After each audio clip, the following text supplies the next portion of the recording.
ಯೋಂತಃ ಪ್ರವಿಶ್ಯ ಮಮ ವಾಚಮಿಮಾಂ ಪ್ರಸುಪ್ತಾಂ ಸಂಜೀವಯತ್ಯಖಿಲಶಕ್ತಿಧರಸ್ವಧಾಮ್ನಾ ಅನ್ಯಾಶ್ಚ ಹಸ್ತಚರಣಶ್ರವಣತ್ವಗಾದೀನ್ ಪ್ರಾಣಾನ್ನಮೋ ಭಗವತೆ ಪುರುಷಾಯ ತುಭ್ಯಂ.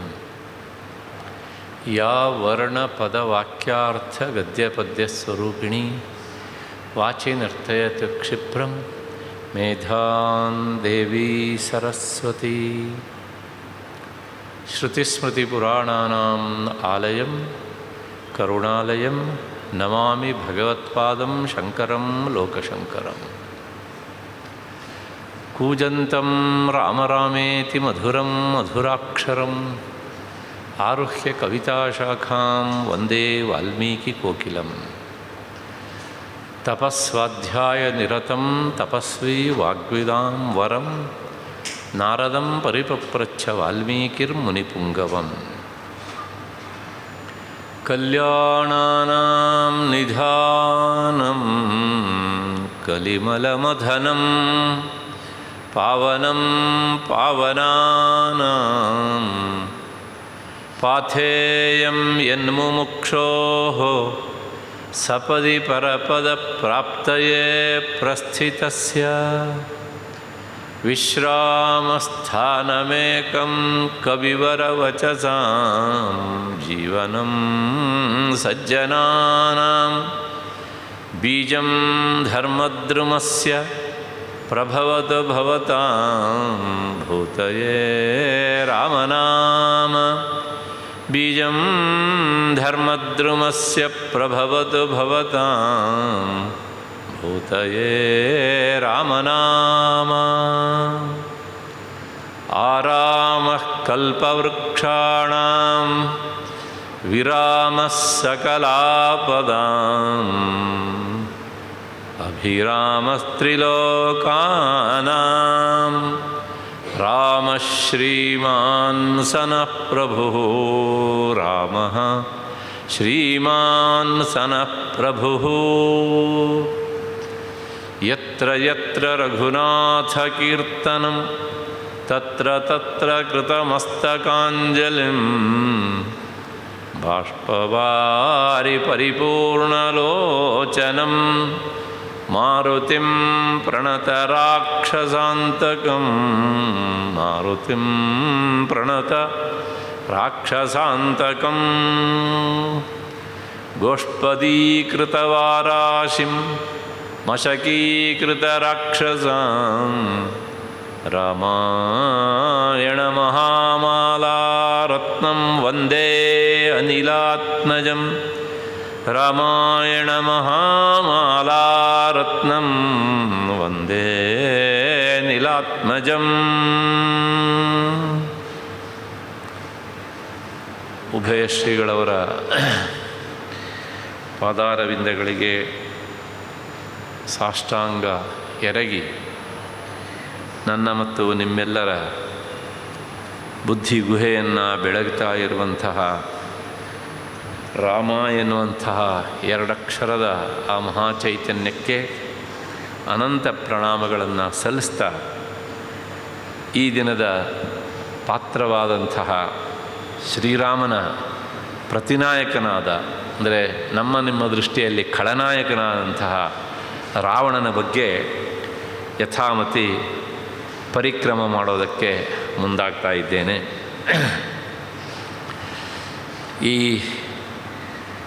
ರಾವಣನ ಬಗ್ಗೆ ನಮಗೆಲ್ಲರಿಗೂ ಒಂದಿಷ್ಟು ವಿಷಯಗಳು ಗೊತ್ತು. ಅದು ಬೇಕಾದದ್ದೋ ಬೇಡದೇ ಇದ್ದದ್ದೋ, ಯಥಾರ್ಥವೋ ಅಯಥಾರ್ಥವೋ ಆ ವಿಷಯ ಬೇರೆ. ಒಟ್ಟಾರೆ ರಾವಣ ನಮಗೆ ಒಂದಿಷ್ಟು ಪರಿಚಯ ಇದ್ದಾನೆ.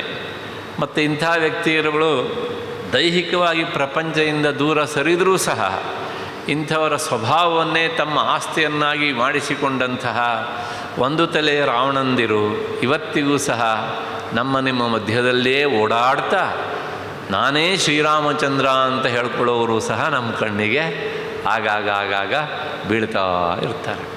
ಹಾಗಾಗಿ ರಾವಣ ಗತಿಸಿ ಹೋದ ವ್ಯಕ್ತಿಯಲ್ಲ, ನಮ್ಮ ಮಧ್ಯದಲ್ಲಿಯೇ ಬದುಕ್ತಾ ಇರುವಂಥ ವ್ಯಕ್ತಿ. ಹಾಗಾಗಿ ಅವನು ಹೋಗದದ್ದು ರಾಮನ ಬಾಣದಿಂದ ಸತ್ತದ್ದು ಅವನ ದೇಹ. ಅದರ ಸ್ವಭಾವ ಏನಾಗಿದೆ ಕೇಳಿದರೆ ನಮ್ಮೆಲ್ಲರ ಮಧ್ಯದಲ್ಲಿ ಅದು ಓಡಾಡುತ್ತಾ ಇರ್ತದೆ. ಹಾಗಾಗಿ ಅಂತಹ ರಾವಣ ಇವತ್ತಿಗೂ ಸಹ ಅವನು ಬದುಕಿದ್ದಾನೆ ಸ್ವಭಾವತಃ ಎನ್ನುವಂಥ ಮಾತಿನೊಂದಿಗೆ ಅವನ ಪಾತ್ರದ ಕಡೆಗೆ ನಾನು ಹೊರಳುತ್ತಾ ಇದ್ದೇನೆ. ರಾವಣ ಇದನ್ನು ಕೇಳಿದ ತಕ್ಷಣ ನಮಗೊಂದು ಸಂಶಯ ಬರ್ತದೆ. ಏನು ಅಂದರೆ, ಇವನ ಕೊನೆಯ ತಮ್ಮ ವಿಭೀಷಣನಿಗೆ ಅವನ ತಂದೆ ವಿಶ್ರವಸು ವಿಭೀಷಣ ಅಂತಲೇ ನಾಮಕರಣ ಮಾಡಿದ್ದ ಅಂತ ಕಾಣುತ್ತೆ. ಹಾಗಾಗಿ ಅವನು ಅಂಕಿತ ನಾಮದಿಂದ ವಿಭೀಷಣ ಅಂತಾದ. ಅದಾದಮೇಲೆ ಕುಂಭಕರ್ಣ, ಮೊನ್ನೆ ದಿವಸ ನಾವು ಅವನನ್ನು ನೋಡಿದ್ದೇವೆ. ಅವನ 2 ಕಿವಿಗಳು ಸಹ, ಕುಂಭ ಅಂದರೆ ಮಡಕೆ, ಒಂಥರ ಈ ದೊಡ್ಡ ಮಡಕೆ. ಹೀಗೆ ಹೇಳಿದ್ರೆ ನಿಮ್ಗೆ ಕಲ್ಪನೆ ಬರಲಿಕ್ಕಿಲ್ಲ. ಒಂಥರ ಆನೆ ಕಿವಿಯನ್ನು ಸ್ವಲ್ಪ ಮನಸ್ಸಿಗೆ ತಂದುಕೊಂಡು ಅದನ್ನೇ ಸ್ವಲ್ಪ ಹೀಗೆ ಫೋಲ್ಡ್ ಮಾಡಿಕೊಂಡ್ರೆ ಆಗ ಅವನು ಇಲ್ಲಿದ್ದರೆ ಅವನ ಕಿವಿ ಅಲ್ಲಿವರೆಗೆ ಹೋಗ್ತಿತ್ತು. ಹೀಗೆ ಹಾಗೊಂದು ರೀತಿ ಉದ್ದವಾದಂತಹ ಈ ಮಡಕೆಯ ಶೇಪಿನಲ್ಲಿ ಅವನ ಕಿವಿ ಇದ್ದದ್ರಿಂದ ಅವನಿಗೆ ಕುಂಭಕರ್ಣ ಅಂತ ನಾಮಕರಣ ಮಾಡಿದರು. ಇನ್ನು ಇವರಿಬ್ಬರ ಅಂದರೆ ಕುಂಭಕರ್ಣನ ತಂಗಿ ವಿಭೀಷಣನ ಅಕ್ಕ, ಅವಳು ಮಹಾ ಆದರ್ಶ ಸ್ತ್ರೀ ಅಂತ ನಾನು ಹೇಳಿದ್ದೆ, ಶೂರ್ಪಣಖ ಅಂತ. ಅವಳ ಉಗುರುಗಳು ಹೇಗಿದ್ದು ಅಂದರೆ ಒಂಥರ ಈ ಮೊರದ ತರಹ ಇದ್ದು. ಹಾಗಾಗಿ ಅವಳ ಹೆಸರನ್ನು ಶೂರ್ಪಣಖ ಅಂತ ನಾವು ಇತಿಹಾಸದಲ್ಲಿ ಕಾಣ್ತೇವೆ. ಆದರೆ ಇವನಿದ್ದಾನ ಹಿರಿಯವನು ರಾವಣ, ಇವನಿಗೆ ಮಾತ್ರ ರಾವಣ ಎನ್ನುವಂಥದ್ದು ಇದು ತಂದೆ ತಾಯಿ ಇಟ್ಟ ಹೆಸರು ಆಗಿರಲಿಲ್ಲ ಅಂತ ನನಗೆ ಅನ್ನಿಸ್ತದೆ. ಯಾಕೆ ಅಂದರೆ ಆಗಿರಲಿಲ್ಲ ಅನಿಸೋದಲ್ಲ, ಪಕ್ಕ ಅವನಿಗೆ ನಾಮಕರಣ ಏನು ಮಾಡಿದ್ರೋ ಗೊತ್ತಿಲ್ಲ, ಅದು ಇತಿಹಾಸದಲ್ಲಿ ಕಳೆದು ಹೋಗಿದೆ. ವಾಸ್ತವಿಕ ಅವನು ಕಳೆದು ಹೋಗಿದ್ರೆ ಚೆನ್ನಾಗಿರೋದು, ಅವನ ಹೆಸರು ಕಳೆದು ಹೋಗಿದೆ. ಹಾಗಿದ್ರೆ ಏನು ರಾವಣ ಅಂತಂದರೆ, ಅವನು ಮಾಡ್ತಾ ಇರುವಂಥ ಘನಂಧಾರಿ ಕೆಲಸದಿಂದಾಗಿ ಅವನಿಗೆ ಬಂದಂಥ ಹೆಸರು ಇದು. ಏನು ಅಂತಂದರೆ ರಾವಣ ಅಂದರೆ ರಾವಯತಿ. ಸಂಸ್ಕೃತದಲ್ಲಿ ಶಬ್ದಾರ್ಥಕದಲ್ಲಿ ಒಂದು ಧಾತು ಉಂಟು, ಅದರ ನಿಚ್ಚು ಪ್ರಯೋಗ ಅಂದರೆ ಮಾಡಿಸುವವನು, ಮಾಡುವವನು ಎನ್ನುವಂಥ ಅರ್ಥದೊಳಗೆ ರಾವಯತಿ ಅಸತ್ಪ್ರಲಾಪಾನ್ ಕಾರಯತಿ ಇತಿ ರಾವಣ. ಹೋದಲ್ಲೆಲ್ಲ ಎಲ್ಲರನ್ನು ಗೋಳೈಕೊಂಡು ಅವರೆಲ್ಲರೂ ಅಳುವ ಹಾಗೆ, ಕಿರಿಚಿಕೊಳ್ಳುವ ಹಾಗೆ, ಒಂದು ರೀತಿಯಲ್ಲಿ ರೋದನ ಮಾಡುವ ಹಾಗೆ ಮಾಡುವಂತಹ ವ್ಯಕ್ತಿ ಆದದ್ರಿಂದ ಲೋಕದ ಜನ ಅವನನ್ನು ರಾವಣ ಅಂತ ಕರೆದರು. ಅಂದರೆ ಅವನ ಈ ಒಂದು ದೊಡ್ಡ ಕೆಲಸದಿಂದಾಗಿ ಬಂದಂತಹ ಹೆಸರು ಅವನಿಗೆ. ಇದನ್ನು ವಾಲ್ಮೀಕಿ ಮುನಿಗಳು ಹೇಳ್ತಾರೆ, ಮುಂದೆ ಇವನು ಪ್ರಾಯಶಃ ಈ ಕೆಲಸ ಮಾಡಿ ಈ ಹೆಸರನ್ನು ಪಡಿತಾನೆ ಇವನು ಅಂತ. ರಾವಣೋ ಲೋಕರಾವಣ ಅಂತ ವಾಲ್ಮೀಕಿ ಮುನಿಗಳಿದ್ದೇ ಪ್ರಯೋಗದ ಇದು. ಈ ರಾವಣ ಹೇಗಿದ್ದ ಅಂದರೆ ಅವನು ಲೋಕ ರಾವಣ, ಅಂದರೆ ಇಡೀ ಲೋಕದ ಜನರನ್ನೇ ಅಳಿಸುವಂತಹ, ಅಂದರೆ ಅವರು ಹಾಹಾಕಾರ ಚೀತ್ಕಾರ ಮಾಡುವಂತಹ ಕೆಲಸ ಮಾಡುವನಾದ್ದರಿಂದ ಅವನಿಗೆ ರಾವಣ ಎನ್ನುವಂಥ ಹೆಸರು ಅಂತ. ಹಾಗಾಗಿ ಇವನು ಮಾಡ್ತಾ ಇರುವಂಥ ಘನಂಧಾರಿ ಕೆಲಸ ಈಗ ನಿಮ್ಮ ಮನಸ್ಸಿಗೆ ಬಂದಿರಬೇಕು. ವಿಶೇಷವಾಗಿ ಹೆಂಗಸರ ಮೇಲೆ ಮತ್ತು ಋಷಿಮುನಿಗಳ ಮೇಲೆ ಇವನು ತೀರಾ ಒಂದು ರೀತಿಯ ಆಕ್ರಮಣ ಪ್ರವೃತ್ತಿಯಿಂದ ಅವರು ಕಣ್ಣೀರು ಹಾಕುವಂತೆ ಮಾಡ್ತಿದ್ದ. ಹಾಗಾಗಿ ರಾವಣ ಎನ್ನುವಂತಹ ಅವನ ಈ ಹೆಸರು ಅವನ ಕ್ರಿಯೆಯಿಂದಾಗಿ ಅವನಿಗೆ ಅನ್ವರ್ಥ ಆಯಿತು. ತಂದೆ ತಾಯಿ ಇಟ್ಟ ಹೆಸರಲ್ಲ. ಪ್ರಾಯಶಃ ತಂದೆ ತಾಯಿ ಅವನಿಗೆ ದಶಕಂಠ ದಸಾಸ್ಯ ಅಂತ ಹೆಸರು ಇಟ್ಟಿದ್ದರೂ ಇರಬಹುದು, ಗೊತ್ತಿಲ್ಲ. ವಾಲ್ಮೀಕಿ ರಾಮಾಯಣದಲ್ಲೂ ನೇರವಾಗಿ ಅವನಿಗೆ ಇಂಥದ್ದೇ ಹೆಸರು ಅನ್ನೋದು ನಮಗೆ ಸಿಗೋದಿಲ್ಲ. ಇಷ್ಟು ಹಿನ್ನೆಲೆಯಲ್ಲಿ ಇವನ ತಂದೆ ವಿಶ್ರವಸ್, ನಾನು ಹೇಳಿದ್ದೇನೆ ಕುಂಭಕರ್ಣನ ವಿಷಯ ಹೇಳುವಾಗ ವಿಭೀಷಣನ ವಿಷಯವನ್ನು ಹೇಳುವಾಗ ಅಲ್ಲ, ವಿಶ್ರವಸು ಅತ್ಯಂತ ದೊಡ್ಡ ವೇದಾಧ್ಯಯನ ಸಂಪನ್ನವಾದಂಥ ವಿದ್ವಾಂಸ.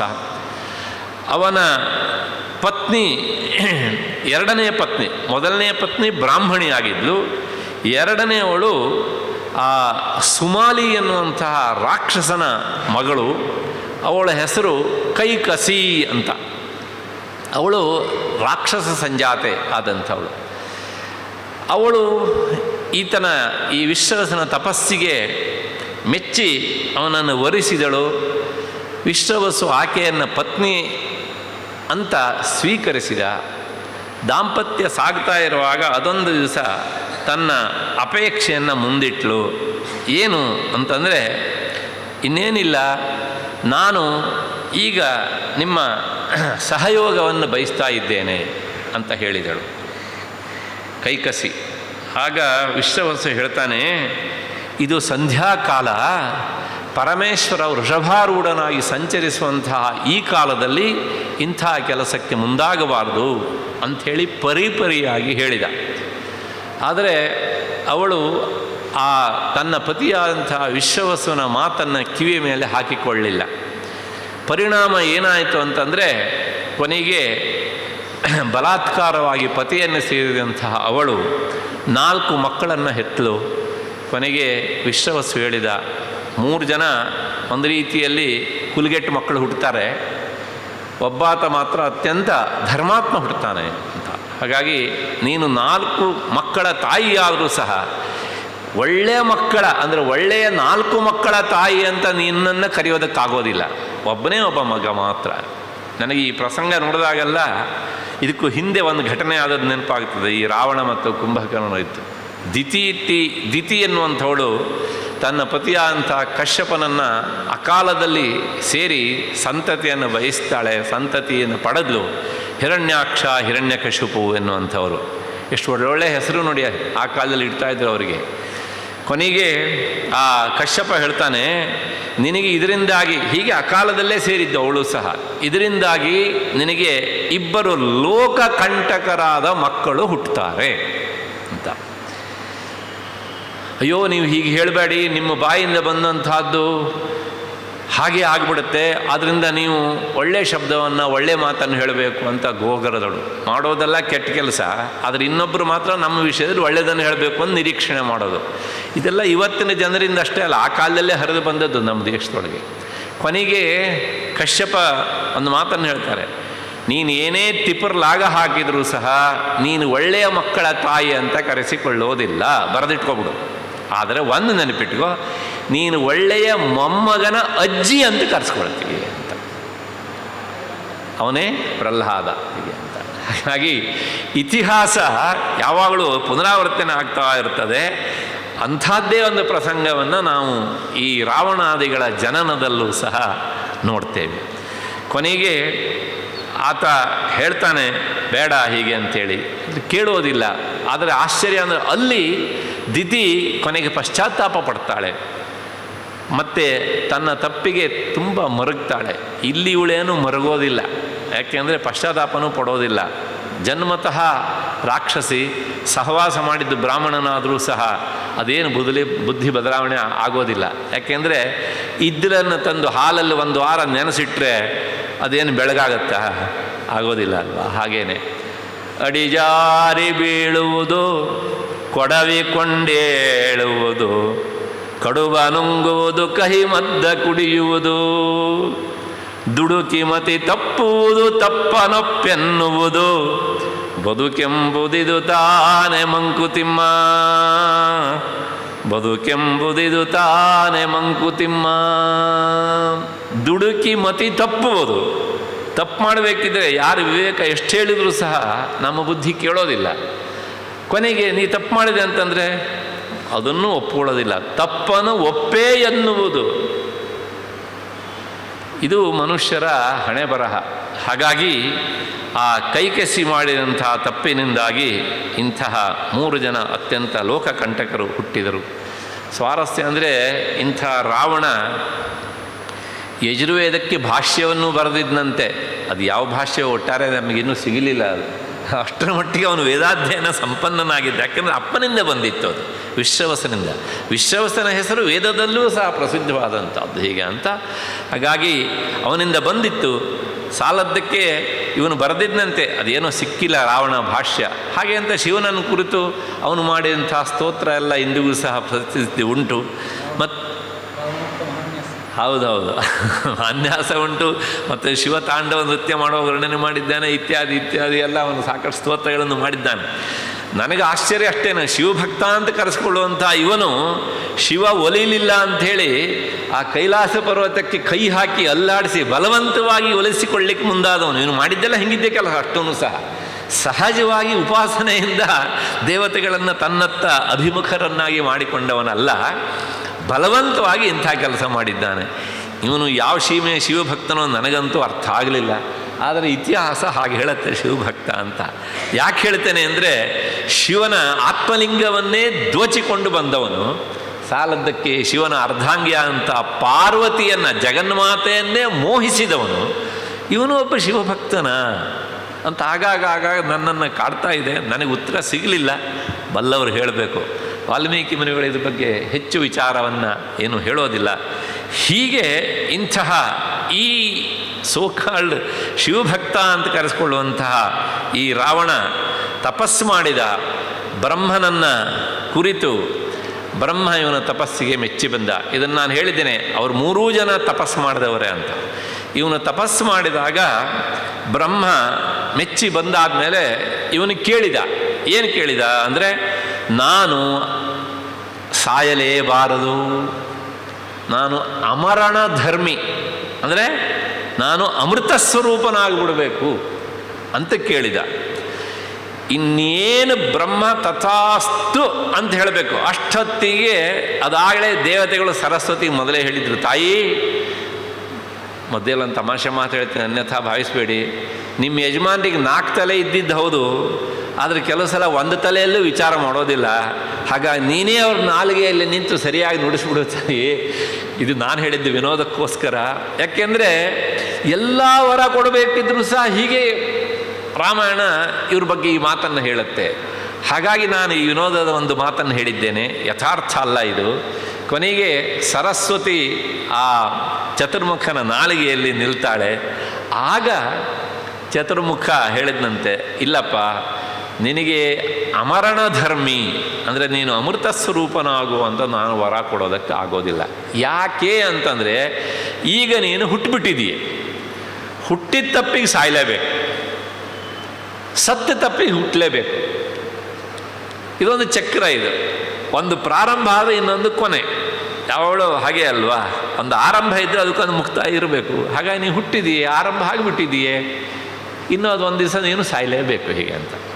ಹಾಗಾಗಿ ನೀನು ಒಂದು ಕೆಲಸ ಮಾಡು, ನಿನ್ನ ವರದಲ್ಲಿ ಯಾವುದಾದ್ರೂ ಕೆಲವು ಅಂಶಗಳನ್ನು ವಿಶೇಷವಾಗಿ ಸೇರಿಸಿಕೊಂಡು ಬದಲಾವಣೆ ಮಾಡಿಕೊಂಡು ಬೇಕಿದ್ರೆ ಕೇಳು, ಆಗ ನಾನು ಅದನ್ನು ಕೊಡ್ಬೋದೋ ಬಿಡ್ಬೋದೋ ಅಂತ ವಿಚಾರ ಮಾಡ್ತೇನೆ ಅಂತ.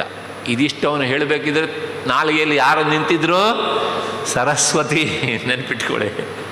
ಕೊನೆಗೆ ರಾವಣ ತಕ್ಷಣ ವಿಚಾರ ಮಾಡ್ತಾನೆ, ಏನು ಹೇಳಿ, ಅಂತೂ ನಾನು ಸಾಯಲೇಬೇಕು ಅಂತ ಹೇಳೇಬಿಟ್ನಲ್ಲ ಅಂಥೇಳಿ ಕೊನೆಗೆ ಹೇಳ್ತಾನೆ, ನನಗೆ ಅವರಿಂದ ಮರಣ ಬರಬಾರ್ದು, ಇವರಿಂದ ಮರಣ ಬರಬಾರ್ದು ಅಂತೆಲ್ಲ ಕೇಳಿ ಕೊನೆಗೆ ತೀರ್ಮಾನ ಮಾಡ್ತಾನೆ, ತೃಣಭೂತಾಹಿತೇ ಮನ್ನೆ ಪ್ರಾಣಿನೋ ಮಾನುಷಾದಯ.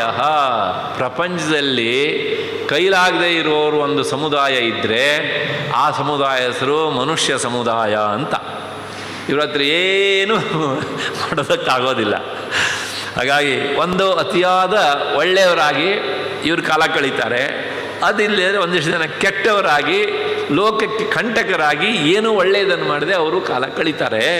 ಹಾಗಾಗಿ ಈ ಮನುಷ್ಯರ ಹತ್ರ ಏನೂ ಮಾಡಲಿಕ್ಕಾಗೋದಿಲ್ಲ.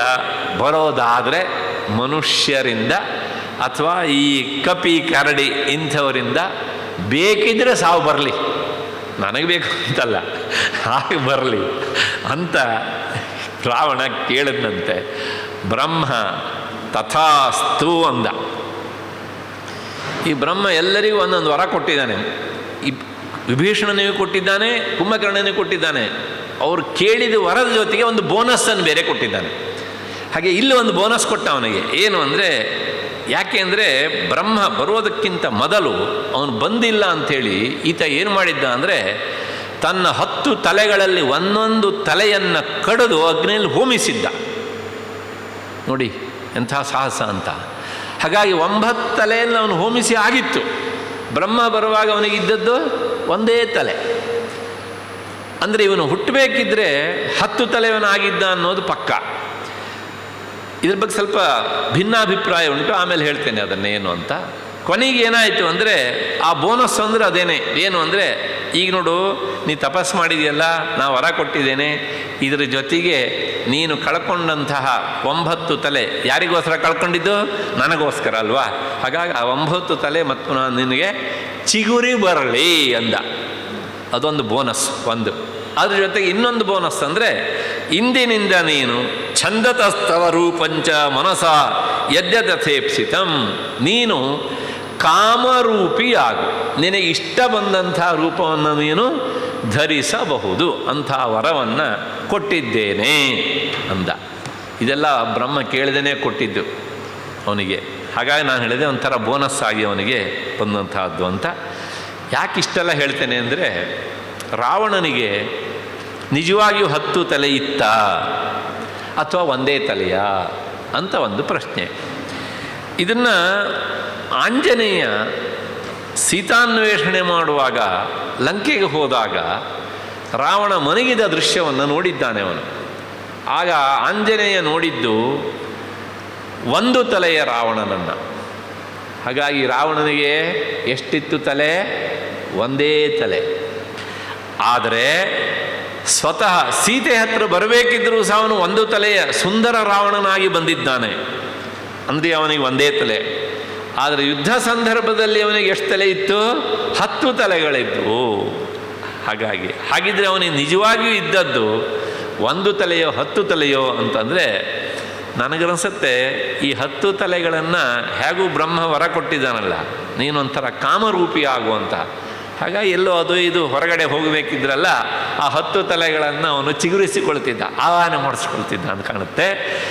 ಮನಗಬೇಕಿದ್ರೆ ತೊಂದರೆ ಆಗತ್ತಲ್ಲ ಅಂತೇಳಿ ಆತ ಏನು ಮಾಡ್ತಿದ್ದ ಅಂದರೆ 1 ತಲೆಯನ್ನು ಮಾಡಿಕೊಂಡು ಮನಗ್ತಿದ್ದ. ಯಾಕೆಂದರೆ ಅವನು ಛಂದಸ್ ರೂಪಿ ಮತ್ತು ಕಾಮರೂಪಿ ಅವನು. ಹಾಗಾಗಿ ಅವನಿಗೆ 1 ತಲೆಯೋ ಹೌದು 1 ತಲೆ, 10 ತಲೆಯೋ 10 ತಲೆ, ಯಾಕೆಂದರೆ ಅವನು ಕಾಮರೂಪಿ. ಆದ್ದರಿಂದ ಯಾಕೆಂದರೆ ಅದು ಎರಡಕ್ಕೂ ಸಹ ರಾಮಾಯಣದಲ್ಲಿ ನಮಗೆ ಉದಾಹರಣೆ ಸಿಗ್ತದೆ. ಅಷ್ಟು ಹಿನ್ನೆಲೆಯಲ್ಲಿ ಅವನು ಈ ರೀತಿಯಾಗಿ ವಿಚಿತ್ರವಾದಂಥ ರೂಪದಲ್ಲಿದ್ದ. ಆಯಿತು, ಇವನ ಲೋಕವನ್ನು ಹೇಗೆ ಗೋಳಹಿಕೊಳ್ತಾ ಇದ್ದ ಅಂದರೆ, ಇವನ ದುಷ್ಟತನ ಹೇಗಿತ್ತು ಅಂದರೆ, ದಿಕ್ಪಾಲಕರನ್ನು ಎಲ್ಲರನ್ನೂ ಸಹ ಬಡದು ಹಣ್ಣು ಮಾಡಿಬಿಟ್ಟಿದ್ದ. ಅವರು ಅಮೃತಪಾನ ಮಾಡಿದ್ರಿಂದ ಅವ್ರ ಮೂಳೆ ಮುರಿಲಿಲ್ಲ. ಹಾಗಿಲ್ಲದಿದ್ದರೆ ಅವರೆಲ್ಲರೂ ಸಹ ಸತ್ತೇ ಹೋಗ್ತಿದ್ರು, ಸಾಯ್ಲಿಲ್ಲ. ಯಾಕೆ? ಅಮೃತಪಾನ ಮಾಡಿದ್ದಾರಲ್ಲ, ಅದಕ್ಕೋಸ್ಕರ ಈ ನವಗ್ರಹಗಳನ್ನೆಲ್ಲ ಬಂಧಿಸಿ ಇಟ್ಟಿದ್ದ. ಇದಕ್ಕೆ ಸಂಬಂಧಪಟ್ಟ ಹಾಗೆ ಪೂರಕವಾದಂತಹ ಒಂದು ಮಾತು ಅರಣ್ಯಕಾಂಡದಲ್ಲಿ ಬರ್ತದೆ. ಚಂದ್ರ ಸೂರ್ಯವು ಮಹಾಭಾಗವು ಉತ್ತಿಷ್ಠಂತವು ಪರಂತಪವು ನಿವಾರಯತಿ ಬಾಹುಭ್ಯಾಂ ಯಹ ಶೈಲ ಶಿಖರೋಪಮಃ. ಅವನು ಭಾಳ ದೊಡ್ಡ ಆಳ್ತನ, ಕುಂಭಕರ್ಣನ ಆಳ್ತನ ನೋಡಿದ್ದೇವಲ್ಲ ನಾವು. ಅವನ ಅಣ್ಣ ಇವನು, ಸಾಲದ್ದಕ್ಕೆ ಕಾಮರೂಪಿ. ತನಗೆ ಅದೊಂದು ಸಲ ತನ್ನ ಈ ಅರಮನೆಯ ಸಭಾಭವನವನ್ನು ಏರ್ ಕಂಡೀಷನ್ ಮಾಡಬೇಕು ಅಂತ ಅನ್ನಿಸ್ತಂತೆ. ಬೆಳೆದ ಇವನು, ಬೆಳೆದು ಒಂದು ಕೈಯಲ್ಲಿ ಸೂರ್ಯನನ್ನು ಇನ್ನೊಂದು ಕೈಯಲ್ಲಿ ಚಂದ್ರನ ಹಿಡ್ಕೊಂಡು ಬಂದು ತನ್ನ ಸಭಾಭವನದಲ್ಲಿ 2 ಕಂಬವನ್ನು ನೆಟ್ಟು, ಒಂದು ಕಂಬಕ್ಕೆ ಸೂರ್ಯನನ್ನು ಇನ್ನೊಂದು ಕಂಬಕ್ಕೆ ಚಂದ್ರನನ್ನು ಕಟ್ಟಿ ಹಾಕಿದ್ದ.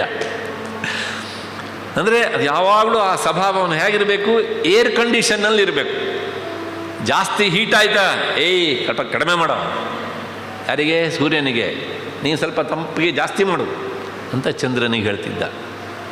ಇಂತಹ ಗ್ರಹಗಳನ್ನೆಲ್ಲ ಈ ರೀತಿಯಾಗಿ ಉದ್ಧಟತನದಿಂದ ಆಕ್ರಮಿಸಿ ಅವರನ್ನು ತನ್ನ ಒಂದು ವ್ಯಕ್ತಿತ್ವಕ್ಕೆ ಬಗ್ಗಿಸಿ ಇವರಿಂದ ಅದು ಏನು ಅನುಗ್ರಹ ಪಡೆದಿದ್ದ ಅವನು ಗೊತ್ತಿಲ್ಲ. ಆ ಗ್ರಹಗಳಿಗೇ ಪ್ರೀತಿ. ಹೀಗೆ ಇಂಥ ಒಂದು ರೀತಿಯ ದುಷ್ಟತನದ ಅತಿರೇಕ ಆಗಿತ್ತು ಅವನು. ಮತ್ತು ಯಮನನ್ನು ಸಹ ಅವನು ಬಂಧಿಸಿಟ್ಬಿಟ್ಟಿದ್ದ. ಬೇರೆಯವನ್ನೆಲ್ಲವನು ಸಾಯಿಸುವವನು ಯಮ, ಆದರೆ ಅಂಥ ಯಮ ಇವನು ಹೇಳ್ದಂಗೆ ಕೇಳಬೇಕು. ಹೀಗೆ ಬರೇ ದಿಗ್ವಿಜಯ ಅಲ್ಲ, ಹೋದಲ್ಲೆಲ್ಲ ಹೆಂಗಸರ ಮಾನಭಂಗ ಮಾಡ್ತಿದ್ದ. ಮತ್ತು ಎಷ್ಟೋ ಜನರನ್ನು ಕದ್ದು ತಂದಿದ್ದ ಅವನು. ಹೋಗೋದು, ತನಗಿಷ್ಟ ಬಂದವನ್ನು ಎಳ್ಕೊಂಡು ಬರೋದು, ಅಪಹರಿಸ್ತಾ ಇದ್ದ. ಇನ್ನು ಕೆಲವು ಜನ ಗ್ರಹಚಾರ ಅವನ ಈ ಸ್ವಭಾವಕ್ಕೆ ಮೆಚ್ಚಿದ್ರಂತೆ. ಇನ್ನು ಕೆಲವು ಜನ ಇವನು ಕಾಟವೇ ಬೇಡ, ಅವನು ಬಂದ ನಾವೇ ಅವ್ನು ಕರೆಯೋಕ್ಕಿಂತ ಮೊದಲು ಅವನ ಜೊತೆ ಹೋಗ್ಬಿಡೋದು, ನಡಿ ಹಿಂದ್ಗಡೆಯಿಂದ ಬರ್ತೇನೆ ನಾನು ಅಂತೇಳಿ. ಈ ರೀತಿಯಾದಂಥ ಮಾತುಗಳು ನಮಗೆ ರಾಮಾಯಣದಲ್ಲಿ ಸಿಗ್ತವೆ. ಆಂಜನೇಯ ಹೇಳ್ತಾನೆ ಸುಂದರಕಾಂಡದಲ್ಲಿ, ನ ತತ್ರ ಕಾಶ್ಚಿತ್ ಪ್ರಮದಾಹ ಪ್ರಸಹ್ಯ ವೀರ್ಯೋಪಪನ್ನೇನ ಗುಣೇನ ಲಬ್ಧಾಹ ನ ಚಾನ್ಯ ಕಾಮಪಿ ನ ಚಾನ್ಯ ಪೂರ್ವ ವಿನಾ ವರಾರ್ಹಾಂ ಜನಕಾತ್ಮಜಾಂ ತಾಂ. ಎಷ್ಟೋ ಜನರನ್ನು ಆತ ಬಲವಂತವಾಗಿ ತಂದಿದ್ದ. ಮತ್ತೆ ಕೆಲವು ಜನ ಅವನ ಪರಾಕ್ರಮಕ್ಕೆ, ಅವನ ಸೌಂದರ್ಯಕ್ಕೆ, ತುಂಬ ಸುಂದರವಾಗಿದ್ದ ಅವನ ರೂಪಕ್ಕೆ ಮೋಹಗೊಂಡವನು ಹಿಂದೆ ಬಂದಿದ್ದಂತೆ. ವೀರ್ಯೋಪಪನ್ನೇನ, ಅವನ ಪರಾಕ್ರಮಕ್ಕೆ ಮೆಚ್ಚಿ ಬಂದಿದ್ದರು ಕೆಲವು ಜನ. ನ ಚಾನ್ಯ ಕಾಮಾಮಪಿ, ಮತ್ತೆ ಹಾಗೆ ಬಂದವರು ಅವರು ಎಂದೂ ಸಹ ಇನ್ನೊಬ್ಬ ಪುರುಷನ ಇಷ್ಟಪಡ್ತಾ ಇರಲಿಲ್ಲವಂತೆ. ಅಂದರೆ ಅವ್ರು ಹಾಗೆ ಮಾಡುವ ಹಾಗೆ ಇವನು ನೋಡ್ಕೊಳ್ತಿದ್ದ ಅವರನ್ನು. ಅಂಥ ವಿಚಿತ್ರವಾದಂಥ ಸ್ವಭಾವ. ಇಷ್ಟೆಲ್ಲ ಇದ್ದರೂ ಸಹ ಅವನಿಗೆ ಕಂಟಕಪ್ರಾಯಳರಾಗಿ ನಿಂತವಳು ಜಾನಕಿ ಮಾತ್ರ. ಅವನಿಗೆ ಅದೇ ಆಶ್ಚರ್ಯ. ಬೇರೆ ಎಲ್ಲ ಸ್ತ್ರೀ ಸಮುದಾಯದವರು ನಾನು ಹೇಳ್ದಂಗೆ ಕೇಳ್ತಾರೆ, ಆದರೆ ಇವಳು ಮಾತ್ರ ಸೋಕಾಲ್ಡ್ ಮಾನುಷಿ, ನನ್ನ ಮಾತನ್ನು ತಿಲಮಾತ್ರದಷ್ಟು ಗೌರವಿಸೋದಿಲ್ವಲ್ಲ ಎನ್ನುವಂಥ ಬೇಸರ ಅವನಿಗೆ ಇತ್ತು. ಇಷ್ಟು ಹಿನ್ನೆಲೆಯಲ್ಲಿ ಜಾನಕಿಯನ್ನು ಅವನು ಪ್ರತಿಭಟಿಸಲಿಕ್ಕೂ ಆಗದೆ ತುಂಬ ವ್ಯಥೆಯನ್ನು ಪಡ್ತಿದ್ದ. ಆಯಿತು, ಇದು ಅವನ ಸ್ವಭಾವ. ಇನ್ನು ಅವನಿರುವಂಥ ಲಂಕೆ, ಇದ್ರ ಬಗ್ಗೆ ಒಂದು ಸ್ವಲ್ಪ ನಾನು ಮಾತು ಹೇಳಬೇಕು. ಇವತ್ತು ನಾವು ಲಂಕೆ ಅಂದ ತಕ್ಷಣ ದಕ್ಷಿಣ ದಿಕ್ಕಿನಲ್ಲಿ ತೋರಿಸ್ತೇವೆ, ಅದು ರಾವಣನ ರಾಜಧಾನಿ ಅಂತ. ಒಂದು ನೆನಪಿಟ್ಕೊಳ್ಬೇಕು, ಬ್ರಹ್ಮ ವರ ಕೊಟ್ಟಾದ ಮೇಲೆ ಇವನು ಮೊದಲು ಮಾಡಿದ ಕೆಲಸ ಏನು ಘನಧಾರಿದು ಅಂದರೆ, ಇವನು ವರ ಪಡೆಯೋಕ್ಕಿಂತ ಮುನ್ನ ಇವತ್ತಿನ ಲಂಕೆಯಲ್ಲಿ ರಾವಣನ ಅಣ್ಣನಾದಂಥ ಕುಬೇರ ರಾಜ್ಯಭಾರ ಮಾಡ್ತಿದ್ದ. ಕುಬೇರ ಅಂದರೆ ಇವತ್ತು ಅವನು ಉತ್ತರ ದಿಕ್ಕಿನ ಅಧಿಪತಿ. ಪೂರ್ವಕ್ಕೆ ಇಂದ್ರ, ದಕ್ಷಿಣಕ್ಕೆ ಯಮ, ಪಶ್ಚಿಮಕ್ಕೆ ವರುಣ, ಉತ್ತರಕ್ಕೆ ಕುಬೇರ ಇವತ್ತು. ಆದರೆ ಅವತ್ತು ಈ ದಕ್ಷಿಣ ದಿಕ್ಕಿನಲ್ಲಿರುವಂಥ ಲಂಕೆಯ ಆಧಿಪತ್ಯ ಯಾರ ಕೈಯಲ್ಲಿತ್ತು? ಕುಬೇರನ ಕೈಯಲ್ಲಿತ್ತು. ಯಾಕೆ ಅಂತಂದರೆ ಅಲ್ಲಿ ಮೊದಲು ಮಾಲಿ ಸುಮಾಲಿ ಎನ್ನುವಂಥ ರಾಕ್ಷಸರೆಲ್ಲ ಇದ್ದರು.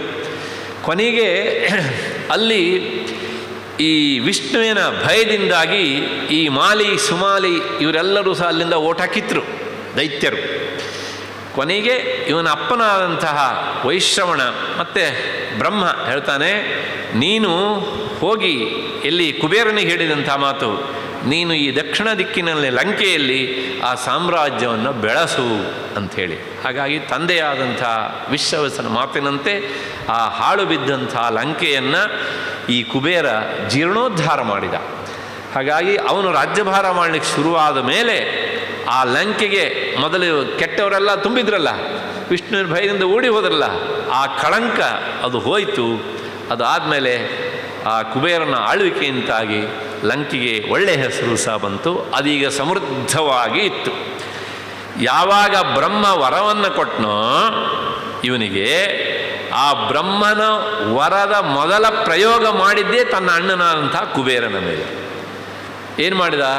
ಲಂಕೆಯ ಮೇಲೆ ಆಕ್ರಮಣ ಮಾಡಿದ. ಕುಬೇರನ ಪುಷ್ಪಕ ವಿಮಾನ ಕಸ್ಕೊಂಡ. ಹೋಗೋ ನೀನು ಅಂತ ಹೇಳಿ ಅವನನ್ನು ಅಲ್ಲಿಂದ ಒಕ್ಕಲು ಎಬ್ಬಿಸಿದ. ಇವನು ತನ್ನ ಅಣ್ಣ ಬೆಳೆಸಿದಂಥ ಸಿದ್ಧವಾದಂಥ ಸಾಮ್ರಾಜ್ಯವನ್ನು ಭೋಗಿಸೋದಕ್ಕೆ ಶುರು ಮಾಡಿದ. ಸಾಲದ್ದಕ್ಕೆ ಆ ಪುಷ್ಪಕ ವಿಮಾನವನ್ನು ಸಹ ಅವನು ಕಿತ್ಕೊಂಡ. ಅಂದರೆ ಯಾಕೆ ಹೇಳ್ತೇನೆ ಅಂದರೆ, ಮೊದಲಿಂದನೂ ಇವನ ಸ್ವಭಾವ ಕಷ್ಟಪಟ್ಟು ಗಳಿಸಿದ್ದಲ್ಲ, ಎಲ್ಲರ ಮೇಲೂ ಸಹ ಮಾಡಿದ್ದೇನು ಅಂದರೆ ದಬ್ಬಾಳಿಕೆ. ಇದರ ಜೊತೆಗೆ ಲಂಕೆಯಲ್ಲಿ ಕೃಷಿ ಕೆಲಸ ನಡೀತಾ ಇತ್ತು ಅನ್ನೋದಕ್ಕೆ ಒಂದೇ ಒಂದು ವಾಕ್ಯವೂ ಸಹ ಸಿಗುವುದಿಲ್ಲ ನಮಗೆ ರಾಮಾಯಣದಲ್ಲಿ. ಹೇಗಿತ್ತು ಕೇಳಿದರೆ, ಎಲ್ಲ ಕಡೆಯಿಂದ ದೋಚ್ಕೊಂಡು ಬರೋದು, ಆ ದೋಚ್ಕೊಂಡು ಬಂದಂಥ ವಸ್ತುಗಳನ್ನು ಇಡೋದಕ್ಕೆ ಲಂಕೆ ಒಂದು ಸೆಂಟರ್. ಯಾಕೆಂದರೆ ಲಂಕೆ ಹೇಗಿದೆ ಅಂದರೆ ಸಮುದ್ರ ಮಧ್ಯದಲ್ಲಿ ಇರುವಂಥ 100 ಯೋಜನ ವಿಸ್ತೀರ್ಣವಾದ ಒಂದು ದ್ವೀಪ ಅದು. ಸ್ಮಗ್ಲಿಂಗ್ ಕೆಲಸ ಮಾಡೋರು ಇಂಥ ಜಾಗ ಸಿಕ್ಕಿದ್ರೆ ಕೇಳಬೇಕಾ? ಹಾಗಾಗಿ ಒಂದು ದೃಷ್ಟಿಯಲ್ಲದು ಹೇಗಿತ್ತು ಕೇಳಿದರೆ ಈ ಸ್ಮಗ್ಲರ್ಸ್ ಪ್ಯಾರಾಡೈಸ್ ಆಗಿಬಿಟ್ಟಿದ್ದು. ಆ ರೀತಿಯಲ್ಲಿ ಲಂಕೆಯನ್ನು ಆತ ಇಟ್ಕೊಂಡಿದ್ದ. ಬರೇ ಕಳ್ಳತನದ ವಸ್ತುಗಳು ತುಂಬಿ ಹೋಗಿದ್ವು. ಬೇಜಾರು ಮಾಡ್ಕೊಳ್ಬೇಡಿ, ಒಂಥರ ಇವತ್ತಿನ ಸಿಂಗಾಪುರ, ಹಾಂಗ್ಕಾಂಗು ಎಲ್ಲ ನಾವು ಹೇಳ್ತೇವಲ್ಲ, ಆ ರೀತಿಯಲ್ಲಿ ಇದ್ದಂಥ ಒಂದು ಬರೇ ಆಧುನಿಕತೆಯ ಓಲಾಟದಲ್ಲಿ ಜನ ಇರ್ತಾಯಿದ್ರು. ಆ ರೀತಿಯಾಗಿ ಬಳಸಿದ್ದ. ಇದು ಬ್ರಹ್ಮನ ವರದ ಪ್ರಥಮ ಪ್ರಯೋಗವಾಗಿ ಅಣ್ಣನನ್ನು ಒಕ್ಕಲೆಬ್ಬಿಸಿ ಲಂಕೆಯನ್ನು ಸ್ವಾಧೀನ ಮಾಡಿಕೊಂಡಿತ್ತು. ಅದಾದಮೇಲೆ ಇವನಿಗೆ ಈ ತೋಳು ತುಡಿತ ಪರಾಕ್ರಮದ್ದು ಕೊಬ್ಬು, ಅದಕ್ಕೋಸ್ಕರ ಏನು ಮಾಡೋದ ಕೇಳಿದರೆ ಕಂಡವರ ಮೇಲೆ ಇವನು ಏರಿ ಹೋಗ್ತಿದ್ದ. ಅದೊಂದು ಸಲ ನರ್ಮದಾ ನದಿಯ ತೀರಕ್ಕೆ ಹೋಗಿದ್ದ. ಅಲ್ಲಿ ಈ ಕಾರ್ತವೀರ್ಯಾರ್ಜುನ ಹೈಹಯ ಕುಲಕ್ಕೆ ಸಂಬಂಧಪಟ್ಟವನು. ಅವನು ತನ್ನ ಪತ್ನಿಯರ ಜೊತೆಗೆ ತನ್ನ 1000 ತೋಳುಗಳಿಂದ ಜಲಕ್ರೀಡೆ ಆಡ್ತಾ ಅಲ್ಲಿ ಮೇಲಕ್ಕಿದ್ದ. ಅವನು ಹೀಗೆ ತೋಳು ಚಾಚಿದ್ದ. ಹಾಗಾಗಿ ಆ ನರ್ಮದಾ ನದಿ ಒಂಥರ ಆಣೆಕಟ್ಟು ಕಟ್ಟದಂಗಾಗಿತ್ತು, ಕೆಳಗಡೆ ನೀರೇ ಬರ್ತಾ ಇರಲಿಲ್ಲ. ಈ ರಾವಣ ನೋಡ್ದ, ಪರವಾಗಿಲ್ಲ ಅಂತಲ್ಲಿ ಎಷ್ಟು ನೀರಿದೆಯೋ ಅಷ್ಟು ನೀರಲ್ಲೇ ಒಂಥರ ಈ ಕಾಕೆ ಸ್ನಾನ ಮಾಡಿದಂಗೆ ಸ್ನಾನ ಮಾಡಿ ದಡಕ್ಕೆ ಬಂದು ಮರಳು ಲಿಂಗವನ್ನು ಮಾಡಿ ಆ ದಡದಲ್ಲಿ ಕುಳಿತು ಶಿವಲಿಂಗದ ಅರ್ಚನೆಯನ್ನು ಮಾಡ್ತಾ ಇದ್ದ. ಅಷ್ಟೊತ್ತಿಗೆ ಮೇಲುಗಡೆಗೆ ಏನಾಯಿತು ಅಂದರೆ ಕಾರ್ತವೀರ್ಯಾರ್ಜುನ ಸ್ನಾನ ಮಾಡಿ ತನ್ನ ಕೈಯನ್ನು ಎತ್ತಿದ, ಮೇಲಕ್ಕೆ ಬಂದ. ಆ ನದಿ ಪ್ರವಾಹವಾಗಿ ಕೆಳಗೆ ಹರಿದು ಬಂತು. ಕೆಳಗೆ ಹರಿದು ಬಂದಾಗ ದಡದಲ್ಲಿದ್ದಂಥ ಈ ರಾವಣನ ಸಮೇತ ಅವನು ಪೂಜೆ ಮಾಡ್ತಾ ಅಂತ ಶಿವಲಿಂಗ ಸಹಿತವಾಗಿ ಅದು ಕೊಚ್ಕೊಂಡು ಹೋಯ್ತು. ಅವನೇನು ಮಾಡಲಿಲ್ಲ, ಆ ನದಿಯಿಂದ ಮೇಲಕ್ಕೆ ಬಂದ ಅಷ್ಟೇ. ಇಷ್ಟೆಲ್ಲ ಅವಾಂತರ ಆಯಿತು. ಕೊನೆಗೆ ರಾವಣನಿಗೆ ಕೋಪ ಬಂತು. ನೋಡೋಣ ಯಾರು ಇಂಥ ಅನ್ಯಾಯ ಮಾಡಿದವ ನನಗೆ ಅಂಥೇಳಿ ಕಾರ್ತವೀರ್ಯಾರ್ಜುನ ಜೊತೆಗೆ ಯುದ್ಧಕ್ಕೆ ನಿಂತ. ಅವನು ಕಾರ್ತವೀರ್ಯಾರ್ಜುನ ಕೇಳಬೇಕಾ, ಚೆನ್ನಾಗಿ ಚಚ್ಚಿದ. ಇವನಿಗೆ ಚಚ್ಚಿ ಆದಮೇಲೆ ಒಪ್ಪಂದ ಆಯಿತು. ಇನ್ನು ಮುಂದೆ ನಾನು ನೀನು ಇಬ್ಬರೂ ಸಹ ಸ್ನೇಹಿತರು. ಅಂದರೆ ನೀನು ಮಾಡುವ ಪಟಿಂಗ ಕೆಲಸದಲ್ಲಿ ನಾನಿದ್ದೇನೆ, ಹಾಗಾಗಿ ನಾನು ಯಾವುದಾದ್ರು ಕೆಟ್ಟ ಕೆಲಸ ಪಟಿಂಗ ಕೆಲಸ ಮಾಡಿದರೆ ಯಾಕೆ ಏನು ಎತ್ತ ಅಂತ ನೀನು ನನ್ನನ್ನು ಕೇಳಬಾರ್ದು. ಅಲ್ಲಿಂದ ಯಾವಾಗಲೂ ಅಷ್ಟೇ ಈ ದುಷ್ಟರಿಗೆ ಒಂದು ರೀತಿಯ ಸ್ನೇಹ ಬಹಳ ಬೇಗ ಬೆಳೀತದೆ. ಅಷ್ಟು ಹಿನ್ನೆಲೆಯಲ್ಲಿ ಈತ ಕಾರ್ತವೀರ್ಯಾರ್ಜುನ ಜೊತೆಗೆ ಸ್ನೇಹವನ್ನು ಬೆಳೆಸ್ಕೊಂಡ. ನೆಕ್ಸ್ಟು ಸ್ನೇಹಕ್ಕೆ ಕಾರಣ ಸೋತಿದ್ದು. ಮುಂದೆ ವಾಲಿಯ ಜೊತೆ ಯುದ್ಧಕ್ಕೆ ಹೋಗಿದ್ದಾನೆ. ನಾನು ವಾಲಿ ಪಾತ್ರ ಹೇಳಬೇಕಾದ್ರೆ ಅದನ್ನು ಹೇಳಿದ್ದೇನೆ. ವಾಲಿ ಸೂರ್ಯನಿಗೆ ಅರ್ಘ್ಯ ಕೊಡೋದಕ್ಕೆ ಕೈ ಎತ್ತಿದ್ದ. ಇವನಿಗೆ ಮೋಸ ಮಾಡಬೇಕು ಅಂತೇಳಿ ಹೋಗಿ ಹಿಂದ್ಗಡೆಯಿಂದ ಅವನನ್ನು ಎತ್ತಿಬಿಡಬೇಕು ಅಂತ ರಾವಣ ತನ್ನ 20 ತೋಳು ಹಾಕಿದ. ಅವನ ತಕ್ಷಣ ಕೈ ಕೆಳಗೆ ಬಿಟ್ಟ, ಸಿಕ್ಕಾಕ್ಕೊಂಡ. ಆಮೇಲೆ ವಾಲಿ ಎಲ್ಲ ಸಮುದ್ರಕ್ಕೂ ಹೋಗಿ ಸಂಧ್ಯಾವಂದನೆಯನ್ನು ಮುಗಿಸಿ ಬಂದು ಕಿಷ್ಕಿಂಧೆಯ ತನ್ನ ಅಂಗಳದಲ್ಲಿ ಅವನು ಕೈ ಎತ್ತಿದ. ಇವನು ದೊಪ್ಪಂತ ಬಿದ್ದ. ಯಾರು? ರಾವಣ. ಇಲ್ಲೊಂದು ವಿನೋದವಾಗಿ ಕೆಲವು ಜನ ಹೇಳೋದುಂಟು ಮಧ್ಯದಲ್ಲಿ, ಈ ಘಟನೆ ನಡೀಬೇಕಿದ್ರೆ ವಾಲಿಯ ಮಗ ಅಂಗದ ತೊಟ್ಟಿಲಲ್ಲಿರುವಂಥ ಶಿಶುವಂತೆ. ವಾಲ್ಮೀಕಿ ರಾಮಾಯಣದಲ್ಲಿ ಇಲ್ಲ ಇದು. ಅದಕ್ಕೋಸ್ಕರ ನನ್ನ ಮಗನಿಗೆ ಒಂದು ಒಳ್ಳೆಯ ಆಟಿಕೆ ವಸ್ತು ಆಯಿತು ಅಂಥೇಳಿ ಅವನ ತೊಟ್ಟಿಲಿಗೆ ಈ ರಾವಣ ಎನ್ನುವಂಥ ಬೊಂಬೆಯನ್ನು ತಂದು ಕಟ್ಟಿದ್ದಂತೆ ವಾಲಿ. ಇವನು ಚಡಪಡಿರ್ತಾ ಇದ್ದ. ಹೀಗೆ ಈ ರಾವಣನ ಸೋಲಿನ ಬಗ್ಗೆ ಕೆಲವು ಪರಿಯಾದಂತಹ ಕಥೆಗಳು ಸಹ ಇವೆ. ಇಷ್ಟಾದ ಮೇಲೆ ಅಂದರೆ ಆ ವರದಿಂದ ಕೊಬ್ಬಿದಂಥ ಇವನು ಅಣ್ಣನನ್ನು ಓಡಿಸಿ ಗೆದ್ದಿದ್ದು ಸತ್ಯ, ಆದರೆ ಇವರಿಬ್ಬರ ಹತ್ರ ಸೋತಿದ್ದು ಸಹ ಸತ್ಯ. ಕೊನೆಗೆ ಈತ ಆ ಲಂಕೆಯನ್ನು ಹೇಗೆ ಬೆಳೆಸಿದ್ದ ಹೇಳಿದ್ನಲ್ಲ ನಾನು. ಹೇಗೆ ಅಂದರೆ ಒಂಥರ ಸ್ಮಗ್ಲರ್ಸ್ ಪ್ಯಾರಡೈಸ್. ಅಂದರೆ ಅಲ್ಲಿ ರಾಕ್ಷಸರ ತಾಂಡ್ಯ ಆಗಿತ್ತು. ಒಂದು ರೀತಿಯಲ್ಲಿ ಬ್ರಹ್ಮ ರಾಕ್ಷಸರು, ಅಂದರೆ ಜಾತಿಯಲ್ಲಿ ಬ್ರಾಹ್ಮಣರು, ಕೃತ್ಯ ಮಾತ್ರ ರಾಕ್ಷಸರಿದ್ದು. ಹಾಗಾಗಿ ಬ್ರಹ್ಮ ರಾಕ್ಷಸರಿದ್ದರು. ಆಂಜನೇಯ ಅಲ್ಲಿಗೆ ಸೀತೆಯನ್ನು ಹುಡುಕ್ತಾ ಹೋದಾಗ ಹೇಳ್ತಾನೆ, ಮಧ್ಯರಾತ್ರಿಯ ಸಂದರ್ಭದಲ್ಲಿ ಷಡಂಗವೇದ ವಿದುಷಾಃ ಕೃತಪ್ರವರಯಾಜಿನಾಂ ಶುಶ್ರಾವ ಬ್ರಹ್ಮಘೋಷಾಂಶ್ಚ ವಿರಾತ್ರೇ ಬ್ರಹ್ಮ ರಾಕ್ಷಸಾಂ. ನೋಡಿ ಅಲ್ಲಿ ಶಬ್ದ ಉಂಟು, ವಿರಾತ್ರೇ. ರಾತ್ರಿ 1-2 ಗಂಟೆ, ಹಗಲಲ್ಲ, ರಾತ್ರಿ ಅಲ್ಲ. ಇಂಥ ಸಂದರ್ಭದಲ್ಲಿ ಈ ಬ್ರಹ್ಮ ರಾಕ್ಷಸರು ಅಲ್ಲಿ ವೇದಾಧ್ಯಯನ ಮಾಡ್ತಾ ಇದ್ದಂತೆ, ರಾವಣನ ಅನುಯಾಯಿಗಳು. ಮತ್ತು ಕೃತ ಪ್ರವರ ಯಾಜಿನಾಂ, ಯಜ್ಞ ಯಾಗ ಎಲ್ಲ ಮಾಡ್ತಿದ್ರಂತೆ ಲಂಕೆಯ ಕ್ಷೇಮಕ್ಕೋಸ್ಕರ. ಯಾವಾಗ? ರಾತ್ರಿಯ ಸಂದರ್ಭದಲ್ಲಿ. ನಮ್ಮಲ್ಲೆಲ್ಲ ಒಂದು ಹಗಲಲ್ಲಿ ಮಾಡಬೇಕು, ಪ್ರಾತಃ ಕಾಲದಲ್ಲಿ ಮಾಡಬೇಕು. ಇದೆಲ್ಲ ಸಾತ್ವಿಕವಾದ ಕರ್ಮಾಂಗ. ರಾತ್ರಿ ಮಾಡುವುದೆಲ್ಲವೂ ಸಹ ಆಭಿಚಾರಿಕವಾದಂಥ ಕ್ರಿಯೆ, ವಿಶೇಷವಾಗಿ ಮಧ್ಯರಾತ್ರಿಯಲ್ಲಿ ಮಾಡುವಂಥದ್ದು. ಹೀಗೆ ಈ ಬ್ರಹ್ಮರಾಕ್ಷಸರು ಈ ರೀತಿಯಾಗಿ ಮಾಡ್ತಿದ್ದರು. ಅವ್ರನ್ನೆಲ್ಲ ಹಾಗೆ ಇವನು ಟ್ರೈನಪ್ ಮಾಡಿದ್ದ ರಾವಣ. ಮತ್ತೆ ಇನ್ನು ಕೆಲವು ಜನ ಇದ್ದು, ಶುಶ್ರಾವ ಜಪತಾಂ ತತ್ರ ಮಂತ್ರಾನ್ ರಕ್ಷೋ ಗೃಹೇಶು ಚ. ಇನ್ನು ಕೆಲವು ಜನ ರಾವಣನ ಕ್ಷೇಮಕ್ಕೋಸ್ಕರ ಮಂತ್ರ ಜಪಗಳನ್ನು ಮಾಡ್ತಾ ಇದ್ದಂತೆ ಈ ಬ್ರಹ್ಮ ರಾಕ್ಷಸರು. ಸ್ವಾಧ್ಯಾಯ ನಿರತಾಂಶ್ಚೈವ ಯಾತುಧಾನಾನ್ ದದರ್ಶ ಸಹ. ಸ್ವಾಧ್ಯಾಯ ಸಂಪನ್ನರು ಅಂದರೆ ಅಧ್ಯಯನ ಮಾಡ್ತಾಯಿದ್ರು ಆ ಮಧ್ಯರಾತ್ರಿಯ ಸಂದರ್ಭದಲ್ಲಿ. ಇನ್ನು ಕೆಲವು ಜನ ಇದ್ರಂತೆ ಯಾತುಧಾನ ಅನ್ನಂತ. ಯಾತು ಅಂದರೆ ಸಂಸ್ಕೃತದಲ್ಲಿ ಯಾತು ಅನ್ನೋ ಶಬ್ದಕ್ಕೆ ಅರ್ಥ ಕನ್ನಡದಲ್ಲಿ ಜಾದು ಅಂತ. ಅಂದರೆ ಈ ಜಾದು ಏನು ಹೇಳ್ತೇವೆ ನಾವು, ಮ್ಯಾಜಿಕ್ ಅಲ್ವಾ, ಅದನ್ನೆಲ್ಲ ಮಾಡುವಂಥವರು ಸಹ ಅಲ್ಲಿದ್ದರು. ಆ ರಾತ್ರಿಯಲ್ಲಿ ಇದೇ ಕೆಲಸ ಅವ್ರು ಹಿಂಗಿದ್ದೇ ಮಾಡ್ಕೊಂಡು ಕಾಲ ಕಳೀತಾ ಇದ್ದರು. ತಿನ್ನೋದಕ್ಕಂತೂ ಅವನು ಕೊಡ್ತಿದ್ದ, ಇವ್ರಿಗೆ ಹಿಂಗಿದ್ದೇ ಕೆಲಸ, ಹೀಗಿದ್ದರು. ಇನ್ನು ಕೆಲವು ಜನ ಏನು ಮಾಡ್ತಿದ್ರು ಅಂದರೆ ರಾವಣ ಸ್ತವ ಸಂಯುಕ್ತಾನ್, ಆ ಮಧ್ಯರಾತ್ರಿಯಲ್ಲೂ ಸಹ ರಾವಣ ಎಲ್ಲರೂ ಮಫ್ಟಿಯಲ್ಲಿ ಬಂದುಬಿಟ್ಟಾನು ಅಂತ ತಿಳ್ಕೊಂಡು ರಾವಣನನ್ನು ಹೊಗಳ್ತಾ ಕೂತಿರ್ತಂತೆ. ಅಂದರೆ ರಾವಣಂದೇ ಸ್ತೋತ್ರ, ರಾವಣಂದೇ ಸ್ತುತಿ ಮಾಡೋದು ಇವರು. ಈ ರೀತಿಯಾಗಿ ಆ ಲಂಕೆಯಲ್ಲಿ ಜನ ಇರುವುದನ್ನು ಆಂಜನೇಯ ಸೀತಾಮಾತೆಯನ್ನು ಹುಡುಕ್ಲಿಕ್ಕೆ ಹೋದಾಗ ನೋಡ್ಕೊಂಡು ಬಂದಿದ್ದಾನೆ. ವಾಲ್ಮೀಕಿ ಮುನಿಗಳು ಅವನ ಬಾಯಿಂದ ಈ ರೀತಿಯಾದಂಥ ಮಾತನ್ನು ಹೇಳಿಸ್ತಾರೆ. ಹೀಗೆ ಇನ್ನು ಕೆಲವು ಜನ ಇದ್ದಂತೆ ವಿಚಿತ್ರದವರು. ಇವು ಪೂರ್ತಿ ಈ ತಲೆಯನ್ನು ಕೆಲವು ಜನ ಅರ್ಧ ಬೋಳಿಸಿದವರು, ಇನ್ನು ಕೆಲವು ಜನ ಮುಕ್ಕಾಲು ಬೋಳಿಸಿದವರು, ಇನ್ನು ಕೆಲವು ಜನ ಸ್ವಲ್ಪ ಬೋಳಿಸಿಕೊಂಡವರು. ತಲೆ ಮೇಲೆ ಈ ಯಜ್ಞ ಕುಂಡವನ್ನು ಇರಿಸಿಕೊಂಡು ಇಡೀ ಊರನ್ನೆಲ್ಲ ಸುತ್ತುತ್ತಿದ್ರಂತೆ. ಅಂದರೆ ಒಂದು ರೀತಿಯಲ್ಲಿ ಇವರೆಲ್ಲ ಈ ಮೊಬೈಲ್ ಯಾಜ್ಞಿಕರು, ಸುತ್ತಾನೆ ಹೋಮ ಮಾಡೋರು ಹೀಗೆ ಅಂತ. ಯಾಕೆಂದರೆ ಆ ಲಂಕೆಯ ಕ್ಷೇಮಕ್ಕೋಸ್ಕರ. ಇದೆಲ್ಲ ಎಲ್ಲಿದೋ ಗೊತ್ತಿಲ್ಲ. ಒಟ್ಟಾರೆ ರಾವಣ ಈ ರೀತಿಯಾಗಿ ಅವ್ರನ್ನೆಲ್ಲ ಬೆಳೆಸಿದ್ದ, ಈ ರೀತಿಯಾಗಿ ಸಾಕ್ತಾ ಇತ್ತು. ಹೀಗೆ ಇಂಥ ರಾವಣ ಹೇಗಿದ್ದ ಅಂತಂದರೆ, ಯುದ್ಧ ಭೂಮಿಯಲ್ಲಿ ರಾಮ ಮೊಟ್ಟ ಮೊದಲು ಅವನನ್ನು ನೋಡಿದಾಗ ಅವನ ತೇಜಸ್ಸನ್ನು ಕಂಡು ರಾಮ ಅಚ್ಚರಿ ಪಡ್ತಾನೆ. ಅಹೋದೀಪ್ತ ಮಹಾತೇಜಾ ರಾವಣೋ ರಾಕ್ಷಸೇಶ್ವರ. ಆ ರಾವಣನ ತೇಜಸ್ಸು ಹೇಗಿತ್ತು ಅಂದರೆ, ಸ್ವತಃ ರಾಮನೇ ಅವನ ಮುಖಮಂಡಲವನ್ನು ಕಂಡು ಅವನ ವರ್ಚಸ್ಸಿಗೆ ಮಾರು ಹೋಗಿ ಉದ್ಗಾರವನ್ನು ತೆಗಿತಾನೆ.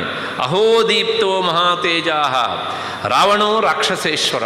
ಅಂತಹ ವರ್ಚಸ್ಸು, ಅಂಥ ತೇಜಸ್ಸು. ಮತ್ತು ಹೇಗಿದ್ದ ರಾಮನ ಮಾತು ಇದು, ಆದಿತ್ಯ ಇವ ದುಷ್ಪ್ರೇಕ್ಷ್ಯ ರಶ್ಮಿಭಿ ಭಾತಿ ರಾವಣ. ರಾವಣನ ಮುಖವನ್ನು ಯಾರೂ ದಿಟ್ಟಿಸಿ ನೋಡೋದಕ್ಕೆ ಆಗ್ತಾ ಇರಲಿಲ್ಲಂತೆ. ಮಧ್ಯಾಹ್ನದ ಸೂರ್ಯನನ್ನು ನಾವು ಹೇಗೆ ನೋಡಲಾರೆವೋ ಅಂತಹ ತೇಜಸ್ಸಿನ ಪುಂಜ ಆಗಿತ್ತು ಅವನ ಮುಖ. ಅಂಥ ಸತ್ವ, ಅಂಥ ತೇಜಸ್ಸಿತ್ತು. ಹಾಗಾಗಿ ರಶ್ಮಿಭಿರ್ಭಾತಿ ರಾವಣ, ಅವನ ಮುಖಮಂಡಲದಿಂದ ಎಷ್ಟೋ ದೂರದವರೆಗೆ ಅವನ ತೇಜಸ್ಸಿನ ಕಿರಣಗಳು ಹೊರಹೊಮ್ಮುತ್ತಾ ಇದ್ದು. ಸುವ್ಯಕ್ತಂ ಲಕ್ಷ್ಯಸೇಸ್ಯ ರೂಪಂ ತೇಜಸ್ಸಮಾವೃತಂ ದೇವದಾನವ ವೀರಾಣಾಂ ವಪುರ್ದೈವಂ ವಿಧೋ ಭವೇತ್. ಸ್ವತಃ ರಾಮನ ಹೇಳ್ತಾನೆ, ಎಂಥ ತೇಜಸ್ಸು, ದೇವತೆಗಳಲ್ಲಿ ದಾನವರಲ್ಲಿ ಯಾರಲ್ಲೂ ಸಹ ನಾನು ಇಂಥ ತೇಜಸ್ಸನ್ನು ನೋಡಲಿಲ್ಲ. ಇಂಥ ತೇಜಸ್ಸು ಈ ರಾವಣನಲ್ಲುಂಟು. ಗ್ರಹಚಾರ ಅಂದರೆ ಒಂದೇ ಒಂದು, ಅಂದರೆ ಇವನಲ್ಲಿರುವಂಥದ್ದು ಎಲ್ಲವೂ ಸರಿ, ಆದರೆ ಒಂದಿಷ್ಟು ಕೆಟ್ಟತನಗಳು, ಮಾಡಬಾರದಂಥ ಕೆಟ್ಟ ಕಾರ್ಯ ಮಾಡುವಂಥ ದುರ್ಗುಣಗಳು ಇವನಲ್ಲಿ ಮನೆ ಮಾಡಿಬಿಟ್ಟಿವೆ. ಇಂತಹ ರಾವಣ ದಿಷ್ಟ್ಯಾಯ ಮಧ್ಯ ಪಾಪಾತ್ಮ. ಎಲ್ಲ ಉಂಟು, ಆದರೆ ಇವನು ಹೇಗೆ ಅಂದರೆ ಪಾಪಾತ್ಮ. ನಮ್ಮಲ್ಲೊಂದು ಗಾದೆ ಹೇಳ್ತಾರಲ್ಲ, ಎಲ್ಲ ಗುಣ ಉಂಟು, ಆದರೆ ಸರ್ವ ಬಣ್ಣ ಮಸಿ ನುಂಗಿತು ಅಂತ. ಈ ರೀತಿಯಾಗಿ ಸ್ವತಃ ವಾಲ್ಮೀಕಿ ಮುನಿಗಳು ರಾಮನ ಬಾಯಿಯಿಂದ ಈ ಮಾತನ್ನು ಹೇಳ್ತಾರೆ. ಎಲ್ಲ ಗುಣ ಉಂಟು, ಆದರೆ ಏನು ಮಾಡ್ತೀರಿ, ಪಾಪಾತ್ಮ. ಅವನ ಚಿಂತನೆ, ಅವನ ಯೋಚನೆ ಇದೇ ಸರಿಯಾಗಿರಲಿಲ್ಲ. ವೇದಾಧ್ಯಯನ ಸಂಪನ್ನ, ಪಾಂಡಿತ್ಯ ಉಂಟು, ಎಲ್ಲವುದೂ ಉಂಟು, ಅದು ಎಲ್ಲವೂ ಸಹ ಹೊಳೆಯಲ್ಲಿ ಮಾಡಿದ ಹೋಮ ಅಷ್ಟೇ. ಆಂಜನೇಯ ಸುಂದರಕಾಂಡದಲ್ಲಿ ಈ ರಾವಣನನ್ನು ನೋಡಿದ್ದಾನೆ. ರಾಮನಿಗಿಂತ ಮೊದಲು ಆಂಜನೇಯ ರಾವಣನನ್ನು ನೋಡಿದ್ದಾನೆ. ಅವನು ವರ್ಣನೆ ಮಾಡ್ತಾನೆ ಆ ರಾವಣನನ್ನು. ಅಹೋ ರಾಕ್ಷಸರಾಜಸ್ಯ ಸರ್ವಲಕ್ಷಣಯುಕ್ತತ. ನೋಡಿ, ರಾಮನೂ ಅಹೋ ಅಂತ ಅವನ ಬಗ್ಗೆ ಅಚ್ಚರಿಯನ್ನು ವ್ಯಕ್ತಪಡಿಸಿದ್ದ. ಇಲ್ಲಿ ಆಂಜನೇಯನು ಸಹ ಅದೇ ಮಾತನ್ನು ಹೇಳ್ತಾನೆ, ಸರ್ವಲಕ್ಷಣಯುಕ್ತತ. ಎಲ್ಲ ಸುಲಕ್ಷಣಗಳೂ ಅವನಲ್ಲಿದ್ದು, ಆದರೆ ಒಂದೇ ಒಂದು ಮನಸ್ಸು ಮಾತ್ರ ವಿಷಕುಂಭ ಆಗಿತ್ತು ಒಂದು. ಮತ್ತು ಯದ್ಯಧರ್ಮೋನ ಬಲವಾನ್, ಎಲ್ಲವೂ ಒಳ್ಳೆಯದುಂಟು ಇವನಲ್ಲಿ, ಆದರೆ ಇವನಲ್ಲಿ ಒಂದು ಬ್ಯಾಡದು ಸೇರಿಕೊಂಡಿದೆ. ಆ ಬ್ಯಾಡದಿದ್ದು ಯಾವುದು ಅಂತಂದರೆ ಅದೇ ಅಧರ್ಮ. ಆ ಅಧರ್ಮ ಎನ್ನುವಂಥದ್ದು ಇವನಲ್ಲಿ ಬಲವಾಗಿ ಬೇರು ಬಿಟ್ಟು ಬಿಟ್ಟಿದೆ. ಹಾಗಾಗಿ ಇದೊಂದು ಇಲ್ಲದೇ ಇದ್ದಿದ್ರೆ ಸ್ಯಾದಯಂ ರಾಕ್ಷಸೇಶ್ವರ, ಆಗ ಏನಾಗ್ತಿದ್ದ, ಸುರಲೋಕಸ್ಯ ದೇವಲೋಕಕ್ಕೂ ಸಹ ಸಶಕ್ರಸ್ಯಾಪಿ ರಕ್ಷಿತ, ರಾಜನಾಗಿ ಸ್ವತಃ ದೇವೇಂದ್ರನಿಗೂ ಸಹ ಇವನು ರಕ್ಷಣೆ ಕೊಡುವಂಥ ಮಹಾನುಭಾವನಾಗ್ತಿದ್ದ. ಅಸ್ಯ ಕ್ರೂರೈ ನೃಶಂಸ್ಯೈ ಚ ಕರ್ಮಭಿ ಲೋಕ ಕುತ್ಸಿತೈ ತೇನ ಬಿಭ್ಯತಿ ಖಲ್ವಸ್ಮಾಲ್ಲೋಕಾ ಸಾಮರದಾನವಾ. ಆದರೆ ಇವನಲ್ಲಿರುವಂತಹ ಈ ಕ್ರೂರ ಬುದ್ಧಿಯಿಂದ ಮತ್ತು ಘಾತುಕತನ ಬುದ್ಧಿಯಿಂದ, ಕುಕರ್ಮದಿಂದಾಗಿ ಎಲ್ಲರೂ ಸಹ ಇವನ ಬಗ್ಗೆ ಜಿಗುಪ್ಸೆಯನ್ನು ಪಡುವ ಹಾಗೆ ಈತ ಮಾಡಿಕೊಂಡಿದ್ದಾನೆ. ಈ ದುರ್ಗುಣ ಇದೊಂದು ಇಲ್ಲದೇ ಇದ್ದಿದ್ದರೆ ನಿಜವಾಗಿಯೂ ರಾವಣ ದೇವಲೋಕಕ್ಕೆ ಅಧಿಪತಿ ಆಗೋದಕ್ಕೆ ಅರ್ಹನಾಗ್ತಿದ್ದ ಅಂಥೇಳಿ ಆಂಜನೇಯ ಸ್ವತಃ ಹೇಳ್ತಾ, ತೇನ ಬಿಭ್ಯತಿ, ಇದರಿಂದಾಗಿಯೇ ಇವನ ಈ ಕೆಟ್ಟ ಸ್ವಭಾವದಿಂದಾಗಿಯೇ ಇಡೀ ಲೋಕವೇ ಇವನಿಗೆ ಹೆದರುತ್ತದೆ ಅಂತ ಹೇಳಿ ಆಂಜನೇಯ ತನ್ನ ಆಶ್ಚರ್ಯವನ್ನು ವ್ಯಕ್ತಪಡಿಸ್ತಾನೆ. ಅದಾದ ಮೇಲೆ ಮತ್ತೆ ನೇರವಾಗಿ ಯುದ್ಧ ಭೂಮಿಗೆ ಬರಬೇಕು ನಾವು. ಯಾಕೆಂದರೆ ರಾವಣರ ಯುದ್ಧ ಹೇಗಾಯಿತು ಅಂತ. ಆ ಯುದ್ಧ ಭೂಮಿಯಲ್ಲಿ ರಾವಣ ಬಾಣದಿಂದ ಪ್ರಾಯಶಃ 4ನೇ ದಿವಸ ಅಂತ ಕಾಣುತ್ತೆ, ಬಾಣದ ಏಟು ಬಿದ್ದಾಗ ರಾವಣ ಮೂರ್ಛಿತನಾಗಿ ಬಿಡ್ತಾನೆ. ಮೂರ್ಛಿತನಾದಾಗ ಅವನ ಸಾರಥಿ ಏನು ಮಾಡ್ತಾನೆ ಅಂದರೆ, ಏನಾದರೂ ಮಾಡಿ ಅವನನ್ನು ರಕ್ಷಣೆ ಮಾಡಬೇಕು ಅಂಥೇಳಿ ಯುದ್ಧ ಭೂಮಿಯಿಂದ ಲಂಕೆಯ ಕಡೆಗೆ ಆ ರಥವನ್ನು ತೆಗೆದುಕೊಂಡು ಹೋಗ್ತಾನೆ. ದಾರಿಯ ಮಧ್ಯದಲ್ಲಿ ಅವನಿಗೆ ಎಚ್ಚರಾಗೋಯ್ತು. ರಾವಣನಿಗೆ ಎಚ್ಚರಾದವನು ನೋಡ್ತಾನೆ, ಸಾರಥಿ ತನ್ನನ್ನು ಲಂಕೆಯ ಅಭಿಮುಖವಾಗಿ ಕರ್ಕೊಂಡು ಬರ್ತಾ ಇದ್ದಾನೆ. ನಿಲ್ಲಿಸು ಅಂದ. ನಿಲ್ಲಿಸಿ ಆದಮೇಲೆ, ಯಾಕೆ ನನ್ನನ್ನು ಯುದ್ಧ ಭೂಮಿಯನ್ನು ಕರ್ಕೊಂಡು ಬಂದೆ? ಅಲ್ಲ, ನೀವು ಎಚ್ಚರ ತಪ್ಪಿದ್ದೀರಿ ಪ್ರಭು, ರಾಮ ಬೇರೆ ಬಾಣವನ್ನು ಬಿಡ್ತಾ ಇದ್ದಾನೆ, ನೀವೆಲ್ಲ ಸತ್ಕಿತ್ತು ಹೋದೆ ಅಂದ. ಆಗ ಹೇಳ್ತಾನೆ, ನನ್ನನ್ನು ಕರ್ಕೊಂಡು ಬಂದು ನೀನು ನನಗೆ ಇನ್ಸಲ್ಟ್ ಮಾಡಿದೆ. ಯಾಕೆಂದರೆ ಆ ರಾಮ ನನ್ನ ಶತ್ರುವೇ ಇರಬಹುದು, ಆದರೆ ಅವನ ಯುದ್ಧ ಚಮತ್ಕಾರಕ್ಕೆ ನಾನು ಮೆಚ್ಚಿದ್ದೇನೆ ಅಂಥೇಳಿ ರಾಮನನ್ನು ಹೊಗಳ್ತಾನೆ. ಹಾಗಾಗಿ ನನಗೆ ನೀನು ಕರ್ಕೊಂಡು ಬಂದು ಅವಮಾನ ಮಾಡಿದೆ, ಮೊದಲು ನನ್ನನ್ನು ಯುದ್ಧ ಭೂಮಿಗೆ ಕರ್ಕೊಂಡು ಹೋಗು ಅಂತ ಹೇಳ್ತಾನೆ. ರಾಮ ಹೌದಾ ಹೇಳ್ತಾನೆ, ಇವತ್ತು ನೀನು ತುಂಬ ಬಸವಳದಿದ್ದೀಯೇ, ಆಗ ಒಂದು 2 ದಿವಸ ಸುಧಾರಿಸ್ಕೊಂಡು ನಿಧಾನಕ್ಕೆ ಬಾ ಅಂಥೇಳಿ ಮತ್ತೆ ಅವನನ್ನು ವಾಪಸ್ಸು ಕಳಿಸ್ತಾನೆ. ಅದಾದ ಮೇಲೆ ಇಂದ್ರಜಿತು ಯುದ್ಧಕ್ಕೆ ಬರ್ತಾನೆ, ಅವನನ್ನು ಸಾಯಿಸಿದ. ಮತ್ತು ಯುದ್ಧದಲ್ಲಿ ವಿಭೀಷಣನನ್ನು ಕೊಲ್ಲೋದಕ್ಕೆ ಅಂಥೇಳಿ ತನ್ನ ಶೂಲಾಯುಧವನ್ನು ರಾವಣ ಬಿಡ್ತಾನೆ ವಿಭೀಷಣನ ಮೇಲೆ. ಅದಕ್ಕೆ ಲಕ್ಷ್ಮಣ ಬಂದು ಎದೆ ಒಡ್ತಾನೆ ವಿಭೀಷಣನನ್ನು ರಕ್ಷಿಸಬೇಕು ಅಂತ. ಆ ಶೂಲಾಯುಧ ಏನು ಮಾಡುತ್ತೆ ಕೇಳಿದರೆ, ಲಕ್ಷ್ಮಣನ ಎದೆಗೆ ತಾಗಿದಾಗ ಲಕ್ಷ್ಮಣ ಮೂರ್ಛಿತನಾಗಿ ಬಿದ್ದುಬಿಡ್ತಾನೆ. ಆಗ ರಾಮನಿಗೆ ಎಲ್ಲಿಲ್ಲದ ಕೋಪ ಬರುತ್ತೆ ರಾವಣನ ಬಗ್ಗೆ. ಯಾಕೆಂದರೆ ರಾಮನಿಗೆ ಎಲ್ಲೋ ಒಂದು ಕಡೆಗೆ ಒಂದು ಸಣ್ಣ ಭಾವನೆ ಇತ್ತಂತೆ, ಸಾಧ್ಯವಾದರೆ ಇಂದಲ್ಲ ನಾಳೆನಾದರೂ ಸಹ ತಾನು ಮಾಡಿದ ತಪ್ಪಾಯಿತು ಅಂಥೇಳಿ ಬಂದು ನನ್ನಲ್ಲೊಂದು ಕ್ಷಮೆಯನ್ನು ಕೇಳಿದರೆ ಇವನನ್ನು ಕ್ಷಮಿಸಿ ಬಿಡೋಣ. ಯಾಕೆಂದರೆ ಜೇತವ್ಯಮಿತಿ ಕಾಕುತಸ್ಥ ಮರ್ತವ್ಯಮಿತಿ ರಾವಣ, ಏನಾದರೂ ಮಾಡಿ ಇವನನ್ನು ಗೆದ್ದು ಸೆರೆ ಹಿಡಿದು ರಿಪೇರಿ ಮಾಡೋಣ ಅಂತ ರಾಮ ಬಯಸ್ತಿದ್ದಂತೆ. ಅದು ರಾವಣ, ನಾನು ರಾಮನ ಕೈಯಲ್ಲಿ ಸಾಯಲೇಬೇಕು ಅಂತ ಬಯಸ್ತಿದ್ದಂತೆ. ಮರ್ತವ್ಯಮಿತಿ ರಾವಣ. ಹೀಗೆ ರಾಮನಿಗೆ ಎಲ್ಲೋ ಒಂದು ಸಣ್ಣ ಅನುಕಂಪ, ಒಳ್ಳೆ ಬುದ್ಧಿ ಬಂದೀತು ಅಂಥೇಳಿ. ಆದರೆ ಆಗ ಮಾತ್ರ ರಾಮನಿಗೆ ರಾವಣನ ಬಗ್ಗೆ ಎಲ್ಲಿಲ್ಲದ ಕೋಪ ಬಂತು. ಆಗ ರಾಮ ಹೇಳುವಂಥ ಮಾತು ಇದು, ಅರಾವಣಮರಾಮಂವ ಜಗದ್ದಕ್ಷತ ವಾನರಾಹ. ತನ್ನ ಸೈನಿಕರಿಗೆ ರಾಮ ಹೇಳುವಂಥ ಮಾತು, ಇವತ್ತು ನೀವು ಅರಾವಣಂ, ಜಗತ್ತಿನಲ್ಲಿ ರಾವಣ ಇಲ್ಲದೇ ಇರುವುದನ್ನು ನೋಡ್ತೀರಿ, ಅಥವಾ ಅರಾಮಂ, ರಾಮ ಇಲ್ಲದೇ ಇರುವುದನ್ನು ನೋಡ್ತೀರಿ. ಇಲ್ಲೆಲ್ಲ ಕವಿ ಚಮತ್ಕಾರದ ಮಾತುಂಟು. ಮೊದಲು ಯಾವುದನ್ನು ಹೇಳ್ತಾರೋ ಅದು ಇರೋದಿಲ್ಲ ಅಂತ ಅರ್ಥ. ಹಾಗಾಗಿ ವಾಲ್ಮೀಕಿ ಮುನಿಗಳ ಪ್ರಯೋಗ ಮಾಡಿ, ಅರಾವಣಂ ಅರಾಮಂವ. ಹಾಗಾಗಿ ಒಂದು ರಾವಣ ಇರಬಾರ್ದು ಅಥವಾ ನಾನು ಇರಬಾರ್ದು. ಅದ್ಯ ರಾಮಸ್ಯ ರಾಮತ್ವಂ ಪಶ್ಯಂತು ಮಮ ಸಂಯುಗೆ. ಇವತ್ತು ನಿಜವಾಗಿ ರಾಮ ಹೇಗೆ ಯುದ್ಧ ಮಾಡ್ತಾನೆ ಅನ್ನೋದನ್ನು ನೀವೆಲ್ಲರೂ ಯುದ್ಧ ಭೂಮಿಯಲ್ಲಿ ಮುಕ್ತರಾಗಿ ನನ್ನನ್ನು ನೋಡ್ತೀರಂತೆ ಅಂಥೇಳಿ ರಾಮ ಒಂದು ಸಣ್ಣ ಪ್ರತಿಜ್ಞೆಯೋ ಎನ್ನುವ ಹಾಗೆ ಒಂದು ಘೋಷಣೆಯನ್ನು ಮಾಡಿಬಿಡ್ತಾನೆ. ಇದರಿಂದ ಯುದ್ಧದಲ್ಲಿ ಕೊನೆಗೆ ಯುದ್ಧ ನಡೆಯುತ್ತೆ. ಅವರಿಬ್ಬರಿಗೂ ಸಹ ಭೀಕರವಾದಂಥ ಯುದ್ಧ. ರಾವಣ ಮೂರ್ಛಿತನಾಗ್ತಾನೆ, ರಾಮ ಬಲವಂತನಾದವನು ಅಂತ ಆತ ರಾವಣ ಮುಕ್ತ ಕಂಠದಿಂದ ಹೊಗಳ್ತಾನೆ. ಯಾಕೆಂದರೆ ತನ್ನ ಶತ್ರುವೇ ಆದರೂ ಸಹ ರಾಮನ ಪರಾಕ್ರಮದ ರುಚಿ ಈವರೆಗೆ ಅವನಿಗೆ ಅಷ್ಟಾಗಿ ನೇರ ಗೊತ್ತಾಗಿರಲಿಲ್ಲ. ಕೊನೆಗೆ ರಾಮರಾವಣರ ಯುದ್ಧ ನೇರವಾಗಿ ನಡೆಯುತ್ತೆ. ಆ ಯುದ್ಧ ಹೇಗೆ ನಡೀತಾ ಇತ್ತು ಅನ್ನೋದನ್ನು ವಾಲ್ಮೀಕಿ ಮುನಿಗಳು ಒಂದು ಶ್ಲೋಕದಲ್ಲಿ ಹೇಳ್ತಾರೆ. ರಾಮರಾವಣರ ಯುದ್ಧ ಪ್ರಾರಂಭ ಆದದ್ದು ಫಾಲ್ಗುಣ ಮಾಸದ ನವಮಿಯಂದು. ನವಮಿ, ದಶಮಿ, ಏಕಾದಶಿ, ದ್ವಾದಶಿ, ತ್ರಯೋದಶಿ, ಚತುರ್ದಶಿ, ಅಮಾವಾಸ್ಯೆ ಕೃಷ್ಣ ಪಕ್ಷದಲ್ಲಿ ಶುರುವಾದದ್ದು. ಅದು ಅಂದರೆ 7ನೇ ದಿವಸ ಯುದ್ಧ ಮುಗಿಬೇಕು. ಏನಕ್ಕೇನ ಪ್ರಕಾರೇಣ ಇವತ್ತು ಅವನು ಮುಗಿಸೇ ಬಿಡಬೇಕು ಅಂತ ರಾಮ ತೀರ್ಮಾನ ಮಾಡಿದ್ದಾನೆ. ನಾನು ತಪ್ಪಿಸಿಕೊಳ್ಬೇಕು, ಸಾಯಬಾರ್ದು, ನೋಡೋಣ ಅವನು ಪ್ರತ್ಯಂಜಯ ಭಂಗ ಮಾಡ್ತೇನೆ. ರಾಮ ಹೇಳಿದ್ದಾನೆ ಇವತ್ತು ಒಂದು ರಾವಣ ಇರಬೇಕು ಅಥವಾ ರಾಮ ಇರಬೇಕು ಅಂತ. ಅದಕ್ಕೋಸ್ಕರ ನಾನು ಅವನ ಬಾಣಕ್ಕೆ ಆಹುತಿ ಆಗಬಾರ್ದು ಅಂತ ರಾವಣನೂ ಸಹ ವಿಚಾರ ಮಾಡ್ತಾ ಇದ್ದ. ಇಬ್ಬರು ಒಬ್ಬರು ಸೋಲಿಸೇ ಬಿಡಬೇಕು ಅಂತ ಯುದ್ಧ ಮಾಡ್ತಾ ಇರುವಾಗ ಆ ಯುದ್ಧದ ವರ್ಣನೆ ಏನು ಮಾಡ್ತಾರೆ ವಾಲ್ಮೀಕಿ ಮುನಿಗಳು. ನೈವರಾತ್ರಂ, ಸಾಮಾನ್ಯವಾಗಿ ಹಗಲಲ್ಲಿ ಮಾತ್ರ ಯುದ್ಧ, ಆದರೆ ರಾಮರಾವಣರ ಯುದ್ಧ ಏನಾಯಿತು, ರಾತ್ರಿಯಲ್ಲೂ ನಡೆಯಿತು. ನೈವರಾತ್ರಂ ನ ದಿವಸಂ, ಹಗಲಿನ ನಿಯಮವೂ ಇಲ್ಲ, ರಾತ್ರಿಯ ನಿಯಮವೂ ಇಲ್ಲ. ನ ಮುಹೂರ್ತಂ ನ ಚ ಕ್ಷಣಂ, ಅಂದರೆ ಆ ಯುದ್ಧಕ್ಕೆ ವಿರಾಮ ಅನ್ನುವುದೇ ಇಲ್ಲ, ಕ್ಷಣಕಾಲವೂ ಸಹ ವಿರಾಮ ಇಲ್ಲ. ರಾಮರಾವಣಯೋರ್ ಯುದ್ಧಂ ವಿರಾಮಮುಪಗಚ್ಚತಿ, ರಾಮರಾವಣರ ಯುದ್ಧ ಅದು ವಿರಾಮವನ್ನು ತಾಳುತ್ತಾ ಇಲ್ಲ ಅಂತ. ಇಲ್ಲೊಂದು ಸ್ವಾರಸ್ಯ ಉಂಟು.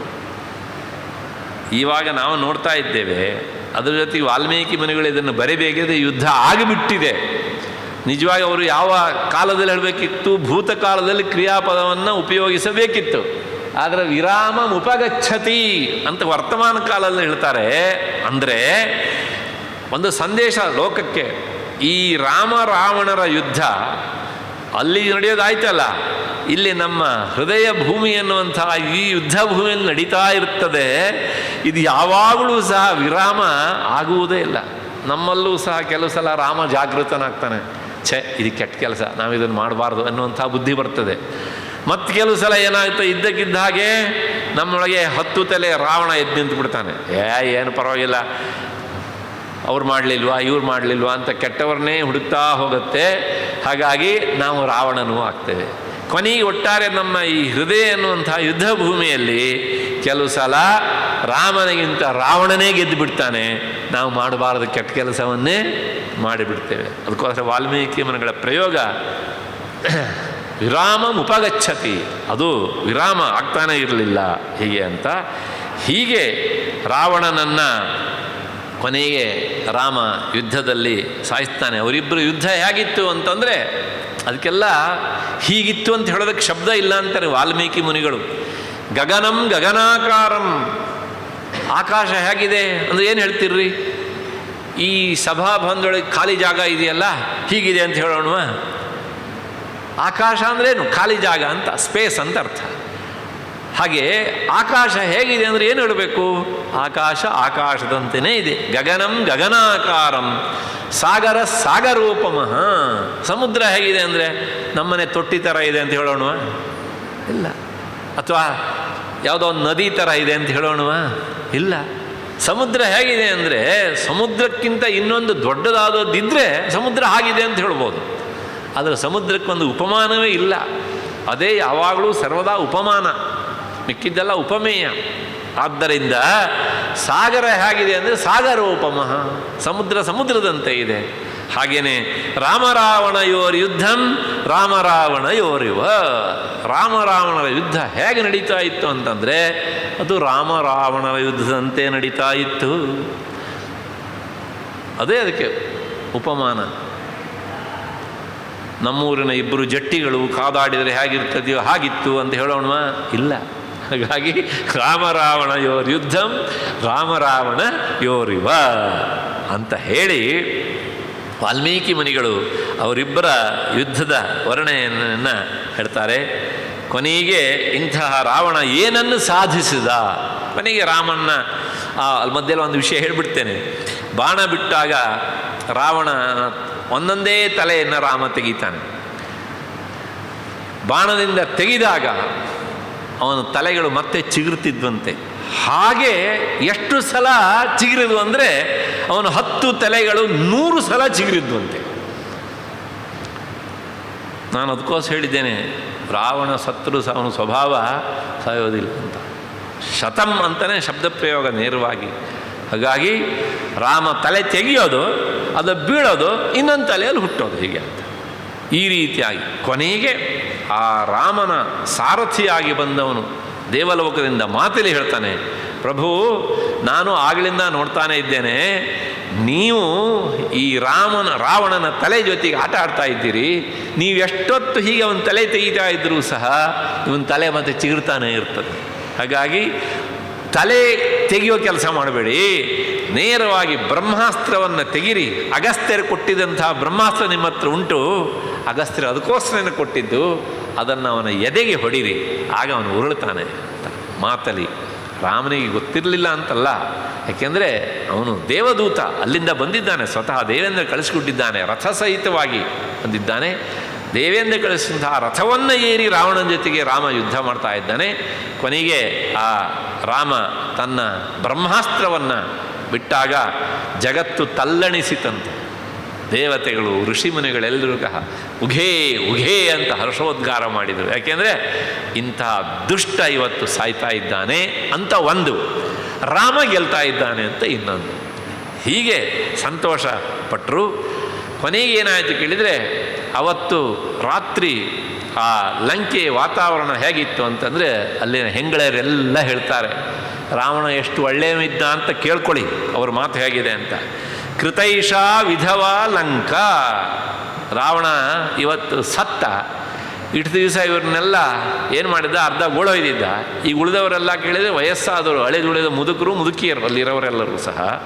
ಹಾಗಾಗಿ ಇವನಿಂದಾಗಿ ಕೃತೈಷಾ ವಿಧವಾ ಲಂಕ, ಲಂಕೆ ಇವತ್ತೇನಾದ್ರು ಕೇಳಿದರೆ, ಲಂಕೆ ಅನ್ನೋದು ಸ್ತ್ರೀಲಿಂಗ, ಲಂಕಾಪುರಿ ಅಂತ. ಹಾಗಾಗಿ ಅದು ವಿಧವೇ ಆಯಿತು ಅಂತ. ಮತ್ತೆ ಹೇಗೆ ಕೇಳಿದರೆ, ವಯಂಚ, ಆ ಸ್ತ್ರೀಯರು ಹೇಳೋದು, ನಾವು ಸಹ ಏನಾದ್ವಿ, ಕೆಲವು ಜನ ಮಕ್ಕಳನ್ನು ಕಳ್ಕೊಂಡು ಪುತ್ರ ಶೋಕದಿಂದ ಹಾಹಾಕಾರ ಮಾಡ್ತಾ ಇದ್ದಾರೆ, ಮತ್ತು ಕೆಲವು ಜನ ಗಂಡಂದಿರನ್ನು ಕಳ್ಕೊಂಡು ಚೀತ್ಕಾರ ಮಾಡ್ತಾ ಇದ್ದಾರೆ, ನಾವು ಸಹ ವಿಧವೆಯರಾದ್ರಿ.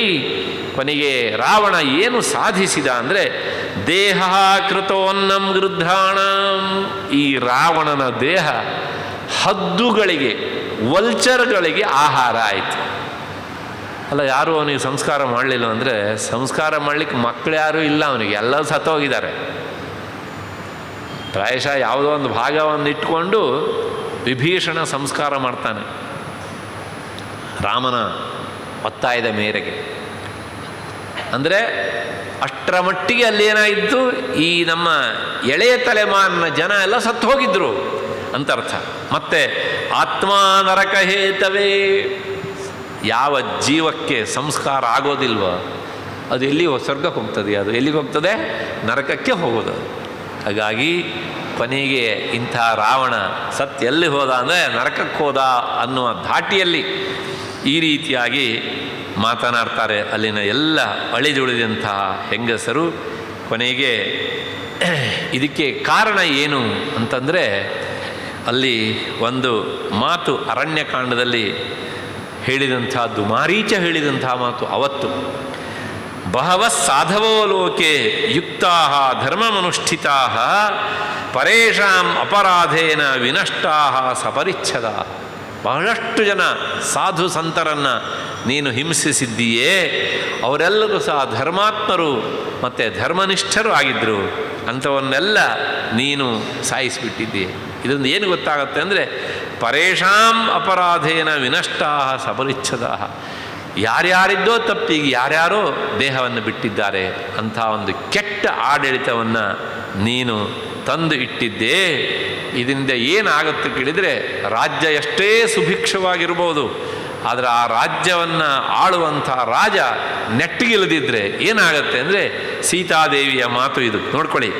ಅಕೃತಾತ್ಮಾನಮಾಸಾಧ್ಯ, ಒಬ್ಬ ಇಂದ್ರಿಯ ನಿಗ್ರಹಿ ಅಲ್ಲದೇ ಇರುವಂತಹ ಅವನು ರಾಜ್ಯಭಾರ ಮಾಡ್ತಾ ಇದ್ದರೆ ಏನಾಗತ್ತೆ ಅಂದರೆ ರಾಜಾನಂ, ರಾಜ ಅನಯೇ ರಥಂ ಅಂದರೆ ಸರಿಯಾದ ದಾರಿಯಲ್ಲಿ ಇಲ್ಲದೇ ಇರುವವನು. ನಯ ಅಂದರೆ ಸರಿಯಾದ ದಾರಿ, ಅನಯ ಅಂದರೆ ಅನೀತಿ, ಕುನೀತಿ, ಅಂತಹ ದಾರಿಯಲ್ಲಿ ಆತ ಸಾಗುವಂಥವನು. ಇಂತಹವನು ರಾಜ್ಯಭಾರ ಮಾಡ್ತಾ ಇದ್ದರೆ ಆ ರಾಜ್ಯ ಸಮೃದ್ಧಾನಿ, ಎಷ್ಟೇ ಸಮೃದ್ಧವಾಗಿದ್ದರೂ ಸಹ ವಿನಶ್ಯಂತಿ, ಅದು ನಾಶವಾಗಿ ಹೋಗ್ತದೆ. ರಾಷ್ಟ್ರಾಣಿ ನಗರಾಣಿ ಚ, ಬರೇ ರಾಜ್ಯ ಅಲ್ಲ, ಇಡೀ ದೇಶ ಮತ್ತು ಎಲ್ಲ ನಗರಗಳು ಸಹ ಕುಲುಗೆಟ್ಟು ಹೋಗ್ತವೆ. ಇದಕ್ಕೆ ಯಾರು ಉದಾಹರಣೆ ಅಂತಂದರೆ ನೇರವಾಗಿ ರಾವಣನೇ ಉದಾಹರಣೆ. ಹಾಗಾಗಿ ನಮ್ಮ ರಾಜ್ಯ ಹೇಗಿದೆ ಎನ್ನುವುದು ಎಷ್ಟು ಮುಖ್ಯವೋ ಆ ರಾಜ್ಯವನ್ನು ನಾವು ಯಾರ ಕೈ ಕೊಟ್ಟಿದ್ದೇವೆ ಅನ್ನೋದು ಬಹಳ ಮುಖ್ಯ. ರಾಮಾಯಣ 9 ಲಕ್ಷ ವರ್ಷಗಳ ಹಿಂದೆ ನಡೆದದ್ದು ಒಂದು ನಮ್ಮ ಮಾತನ್ನು ಹೇಳುತ್ತೆ, ಎಚ್ಚರಿಸುತ್ತೆ. ನೀವು ನಿಮ್ಮ ರಾಜ್ಯವನ್ನು ಎಂಥವ್ರ ಕೈ ಕೊಟ್ಟಿದ್ದೀರಿ ಅಂತಂದರೆ ಒಂದು ಸಣ್ಣ ಉದಾಹರಣೆ ಹೇಳಿಬಿಡ್ತೇನೆ. ಒಬ್ಬ ರೈಲ್ವೆಯ ಲೋಕೋ ಪೈಲಟ್ ಇದ್ದಾನೆ ಅಂತ ಅಂದ್ಕೊಳ್ಳಿ. ಅವನು ಕುಡಿದು ಬಿಟ್ಟಿದ್ದಾನೆ, ಸ್ಟೇರಿಂಗ್ ಹಿಡಿದಿದ್ದಾನೆ. ಇಂತಹ ಲೋಕೋ ಪೈಲಟ್ಟು ಕುಡುಕ ಚಾಲನೆ ಮಾಡ್ತಾ ಇರುವಂಥ ಟ್ರೇನನ್ನು ಹತ್ತಿದರೆ ನಮ್ಮ ಕತೆ ಏನಾಗತ್ತೆ ಸೂಕ್ಷ್ಮವಾಗಿ ಅರ್ಥ ಮಾಡ್ಕೊಳ್ಳಿ. ಹಾಗೆಯೇ ಈ ರಾಜ್ಯ ಎನ್ನುವಂತಹ ಚುಕ್ಕಾಣಿಯನ್ನು ಹಿಡಿದಂತಹ ರಾಜ್ಯಭಾರ ಮಾಡುವಂತಹ ಸೋಕಾಲ್ಡ್ ಮಂತ್ರಿ ಅವನು ಪರಮನಾಸ್ತಿಕನು ಅಥವಾ ಇನ್ನೇನು ಆಗಿದ್ದಿದ್ರೆ ಪರಿಸ್ಥಿತಿ ಹೇಗಿರುತ್ತದೆ ಅಂದರೆ ನಾವೇನು ಬೇರೆ ಎಲ್ಲೂ ಹೋಗೋದು ಬೇಡ ಅಲ್ವಾ? ಆದ್ದರಿಂದ ಅಷ್ಟು ಹಿನ್ನೆಲೆ ನಂದೆಲ್ಲ ಮಾತು, ಸೀತಾ ಮಾತು ಹೇಳಿದಂಥ ಮಾತು. ಇಂಥ ಮಾತುಗಳನ್ನೆಲ್ಲ ವಾಲ್ಮೀಕಿ ಮುನಿಗಳು ತ್ರಿಕಾಲ ಸತ್ಯವಾಗಿ ಇಂಥ ಪಾತ್ರದ ಮೂಲಕ ಹೇಳಿ ನಮ್ಮನ್ನು ಬಡಿದು ಎಬ್ಬಿಸ್ತಾರೆ. ಅದರ ಜೊತೆಗೆ ರಾವಣ ಏನು ಮಾಡಿದ ಅಂತಂದರೆ ಕೆಲವು ಜನ ಹೇಳ್ತಾರೆ ರಾವಣ ತುಂಬ ಒಳ್ಳೆಯವನಿದ್ದ ನೋಡಿ, 10 ತಿಂಗಳ ಸೀತೆಯನ್ನು ಅಶೋಕವನದಲ್ಲಿ ಇರಿಸಿದ್ರು ಸಹ ಅವನು ಸೀತೆಯನ್ನು ಕೆಡಿಸಲಿಲ್ಲ. ಇವತ್ತಿನ ನಮ್ಮ ಈ ಬುದ್ಧಿಜೀವಿಗಳು, ವಿಚಾರ ವ್ಯಾಧಿಗಳು ಹೇಳುವಂಥ ಮಾತು ಇದಲ್ಲ. ಸೀತೆಯನ್ನು ಕೆಡಿಸಲಿಲ್ಲ, ಅವನು ಸೀತೆಯನ್ನು ಕೆಡಿಸಲಿಲ್ಲ ಅನ್ನೋದು ಅವನ ಔದಾರ್ಯ ಅಲ್ಲ, ಕೆಡಿಸ್ಲಿಕ್ಕೆ ಆಗಲಿಲ್ಲ. ರಾವಣನಿಗೆ ಬ್ರಹ್ಮ ಕೊಟ್ಟಿದ್ದು 1 ವರ, ಬೋನಸ್ 1. ಆದರೆ ಅವನು ಪಡೆದಂಥ ಶಾಪಗಳು ಲೆಕ್ಕ ಹಾಕ್ತಾ ಹೋದರೆ ಸುಮಾರು 1/2 ಡಜನ್ಗಳಿವೆ. ವೇದವತಿ ಎನ್ನುವಂಥ ಸ್ತ್ರೀ ಶಾಪ ಕೊಟ್ಟಿದ್ಲು ಅವನಿಗೆ. ಕೈಲಾಸಕ್ಕೆ ಹೋಗಬೇಕಿದ್ರೆ ಶಿವನ ಗಣದಲ್ಲಿ ಬಂದಂತಹ ನಂದಿಕೇಶ್ವರ ಶಾಪ ಕೊಟ್ಟಿದ್ದ. ಕೋತಿ ಮೂತಿ ಒಂಥರ ಅಂತ ಹೇಳಿದ ರಾವಣ. ನನ್ನಂಥ ಅವನು ಕೋತಿ ಮೂತಿ ಎಂದು ನಿನ್ಕೊಂಡ್ರೆ ಕೋತಿಗಳಿಂದಲೇ ನಿನ್ನ ಸಾಮ್ರಾಜ್ಯ ಹಾಳಾಗಿ ಹೋಗಲಿ ಅಂತ ಶಾಪ ಕೊಟ್ಟ. ಅದ್ರ ಜೊತೆಗೆ ಅದೊಂದು ಸಲ ಆಕಾಶದಲ್ಲಿ ಇವನು ಹೋಗ್ತಿದ್ದ, ಪುಂಜಿಕ ಸ್ಥಲೆ ಅನ್ನುವಂಥ ಅಪ್ಸರೆ ಹೋಗ್ತಾ ಇದ್ಲು, ಇವನು ಕಣ್ಣಿಗೆ ಬಿಡ್ಲು, ಬಲಾತ್ಕರಿಸಿದ. ಹೋಗಿ ಚತುರ್ಮುಖನ ಹತ್ರ ತನ್ನ ಗೋಳನ್ನು ತೋಡಿಕೊಂಡ್ಳು, ಇಷ್ಟಕ್ಕೂ ಕಾರಣ ನೀನು ಕೊಟ್ಟಂಥ ವರ ಅಂತ. ಆಗ ಬ್ರಹ್ಮ ಒಂದು ಅಮೆಂಡ್ಮೆಂಟ್ ಮಾಡ್ತಾನೆ, ಇನ್ನು ಮುಂದೆ ಯಾವುದೇ ಸ್ತ್ರೀ ಮೇಲೆ ನೀನು ಬಲವಂತ ಮಾಡಿದರೆ ಮರುಕ್ಷಣದಲ್ಲಿ ನಿನಗೆ ಸಾವು ಬರಲಿ ಅಂತ ಕೊಟ್ಬಿಟ್ಟ. ಬ್ರಹ್ಮ ಕೊಟ್ಟಂಥ ವರಕ್ಕೆ ಒಂದು ಅಮೆಂಡ್ಮೆಂಟ್ ಮಾಡಿದ. ಇದನ್ನು ರಾವಣನ ಆಪ್ತನ ಅಂತ ಮಹಾಪಾರ್ಶ್ವ ಸ್ವತಃ ರಾವಣನಿಗೆ ಹೇಳ್ತಾನೆ, ಸೀತೆ ಮೇಲೂ ನೀನು ಬಲವಂತ ಮಾಡಿಬಿಡು ಅಂತ. ಆಗ ರಾವಣ ಅಸಹಾಯಕನಾಗಿ ತನ್ನ ವ್ಯಥೆಯನ್ನು ಹೇಳ್ಕೊಳ್ತಾನೆ, ಬ್ರಹ್ಮ ನನಗೊಂದು ಶಾಪ ಕೊಟ್ಬಿಟ್ಟಿದ್ದಾನಪ್ಪ ಹೀಗೆ ಅಂತ. ಹಾಗಾಗಿ ರಾವಣ ಸೀತೆಯನ್ನು ಕೆಡಿಸದೆ ಬಿಟ್ಟಿದ್ದು ರಾವಣನ ಒಳ್ಳೆತನ ಅಲ್ಲ. ಇವತ್ತಿನ ಬಹಳಷ್ಟು ಜನ ಸೋಕಾಲ್ಡ್ ಯೂನಿವರ್ಸಿಟಿ ಪ್ರೊಫೆಸರ್ಗಳು, ಎಡಚರರು, ವಿಚಾರ ವ್ಯಾಧಿಗಳು, ಬುದ್ಧಿಜೀವಿಗಳು ಹೇಳ್ತಾರಲ್ಲ, ರಾಮಾಯಣ ನೋಡೋದಿಲ್ಲ ಅವರು. ಇವರು ಹಾಗಿದ್ದೇ ಒಬ್ಬ ಮೂರ್ಖ ಬರೆದಂಥದ್ದನ್ನು ನೋಡಿ ಹೇಳುವಂತಹದ್ದು. ಹಾಗಾಗಿ ಇಂತಹ ರಾವಣನಿಗೆ ಔದಾರಿ ಎಲ್ರಿ ಬಂತು, ಹಪಹಪಿಸಿಕೊಂಡು ಕೈಲಾಗದೆ ಬಿಟ್ಟಿದ್ದಾನಷ್ಟೇನೆ. ಅದು ಸೀತಾಮಾತೆಯ ಅದೃಷ್ಟ ಒಂದು ದೃಷ್ಟಿಯಲ್ಲಿ ನೋಡಬೇಕು ಅಂತ. ಅದಕ್ಕಿಂತ ಹೆಚ್ಚಿಗೆ ರಾಮನ ಬಾಣದಿಂದ ಸಾಯಬೇಕು ಅಂಥೇಳಿ ಸೀತೆ ಅವನನ್ನು ಅಷ್ಟು ದಿವಸ ಬದುಕಿಸಿ ಇರಿಸಿದಳು. ಇಷ್ಟು ಹಿನ್ನೆಲೆಯಲ್ಲಿ ಇಂತಹ ಈ ರಾವಣ ಕೊನೆಗೆ ಏನಾದ ಅಂತಂದರೆ ಆ ಯುದ್ಧ ಭೂಮಿಯಲ್ಲಿ ಸತ್ತ. ನರಿ ಮತ್ತು ನಾಯಿಗಳಿಗೆ ಆಹಾರ ಆಗುವುದನ್ನು ಸ್ವತಃ ರಾಮನೇ ತಪ್ಪಿಸಿದ. ಇಂತಹ ಈ ರಾವಣ ಬದುಕಿನಲ್ಲಿ ಸಾಧಿಸಿದ್ದೇನು ಕೇಳಿದರೆ, ಒಳ್ಳೆಯ ಕುಲದಲ್ಲಿ ಹುಟ್ಟಿದ, ಆದರೆ ಒಳ್ಳೆಯವನಾಗಲಿ ಬಾಗಲಿಲ್ಲ. ತಾತ್ಪರ್ಯ ಏನು? ನಾವು ಒಳ್ಳೆಯ ಮನೆತನದಲ್ಲಿ ಹುಟ್ಟುವುದು ಹೆಚ್ಚುಗಾರಿಕೆ ಅಲ್ಲ, ಆದರೆ ಹುಟ್ಟಿದ ನಾವು ಆ ಮನೆತನಕ್ಕೆ ಗೌರವ ತರದೇ ಇದ್ದರೆ ನಾವೆಲ್ಲರೂ ಸಹ ಏನಾಗ್ತೇವೆ ಅಂದರೆ ರಾವಣನೇ ಆಗಿಬಿಡ್ತೇವೆ. ಅವನು 10 ತಲೆಯವನು, ನಾವು ಒಂದೇ ತಲೆ ಒಳಗೆ 10 ತಲೆ ಇಟ್ಕೊಂಡಂಥ ರಾವಣರಾಗಿಬಿಡ್ತೇವೆ. ಅದಾಗಬಾರ್ದು. ಅದಕ್ಕೋಸ್ಕರ ಇಂತಹ ರಾವಣ ಶುದ್ಧ ಮೂರ್ಖನಿದ್ದ. ಒಬ್ಬ ಕವಿ ಒಂದು ಮಾತು ಹೇಳ್ತಾನೆ, ನಮ್ಮ ಇತಿಹಾಸದಲ್ಲಿ ಇಬ್ಬರು ಮಹಾಮೂರ್ಖರು ಅಂತ. ಅಂದರೆ ಇವರೆಲ್ಲ ರಾತ್ರಿ ನೋಡಿದ ಬಾವಿಯಲ್ಲಿ ಹಗಲಲ್ಲಿ ಹೋಗಿ ಬೀಳುವವರು. ಯಾರ್ಯಾರು ಅಂದರೆ ದ್ವಾವೇವ ಮೂರ್ಖವ ಲೋಕೇಸ್ಮಿನ್, ಈ ಜಗತ್ತಿನಲ್ಲಿ ಇಬ್ಬರೇ ಮೂರ್ಖರು. ಒಬ್ಬ ದುರ್ಯೋಧನ, ಇನ್ನೊಬ್ಬ ದಶಾನನ. ದುರ್ಯೋಧನ ದಶಾನನವು ಪರಮ ಮೂರ್ಖರಿಬ್ಬರು ಸಹ. ಸ್ವತಃ ಶ್ರೀಕೃಷ್ಣ ಸಂಧಾನಕ್ಕೆ ಬಂದಾಗ ಸಭೆಯಲ್ಲಿ ವಿಶ್ವರೂಪ ದರ್ಶನವನ್ನು ತೋರಿಸಿದ.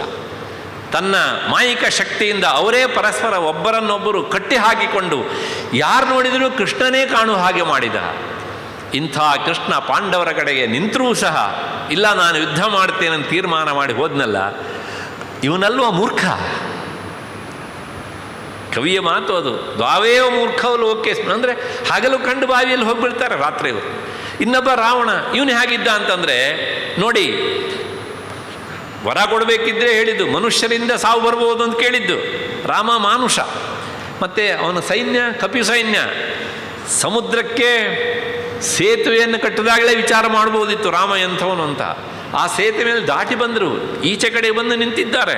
ಇಷ್ಟೆಲ್ಲ ಆದಮೇಲೆ ಹೋದವರೆಲ್ಲರೂ ಸಹ ಯುದ್ಧ ಭೂಮಿಗೆ ಹೋದವರು ಯಾರೂ ವಾಪಸ್ ಬರಲಿಲ್ಲ. ಅಂದರೆ ಲಂಕೆಯ ಆ ಅರಮನೆಯಿಂದ ಯುದ್ಧ ಭೂಮಿ ಹೋಗೋದಕ್ಕೆ ದಾರಿ ಇದ್ದದ್ದು ಒನ್ವೇ, ಅದು ವಾಪಸ್ ಯಾರೂ ಬಂದಿಲ್ಲ ಹೋದವರು. ಇದನ್ನು ನೋಡಿಯೂ ಸಹ ರಾಮನ ಜೊತೆ ಯುದ್ಧಕ್ಕೆ ನಿಂತ ಅಂತಾದರೆ ಇನ್ನೊಬ್ಬ ಮಹಾಮೂರ್ಖ ಅಂತ ಹೇಳಬೇಕಾ ಬಡವ? ಆದ್ದರಿಂದ ದ್ವಾವೇವ ಮೂರ್ಖವ ಲೋಕೇಸ್ಮಿನ್ ದುರ್ಯೋಧನ ದಶಾನನೌ. ಆದ್ದರಿಂದ ರಾಮಾಯಣ ಕೇಳುತ್ತೆ, ನೀನು ರಾವಣನ ದಾರಿಯನ್ನು ಹಿಡಿತೀಯೋ ಅಥವಾ ಇಂಥ ರಾವಣನನ್ನು ದಂಡಿಸಿ ಅವನಿಗೆ ನೀತಿಯ ಮಾರ್ಗವನ್ನು ತೋರಿಸಿದಂಥ ರಾಮನ ದಾರಿಯನ್ನು ಹಿಡಿತೀಯೋ, ಆಯ್ಕೆ ಮಾಡಿಕೊ ಎನ್ನುವಂಥ ಸ್ವಾತಂತ್ರ್ಯವನ್ನು ವಾಲ್ಮೀಕಿ ಮುನಿಗಳು ನಮಗೆ ಕೊಟ್ಟಿದ್ದಾರೆ.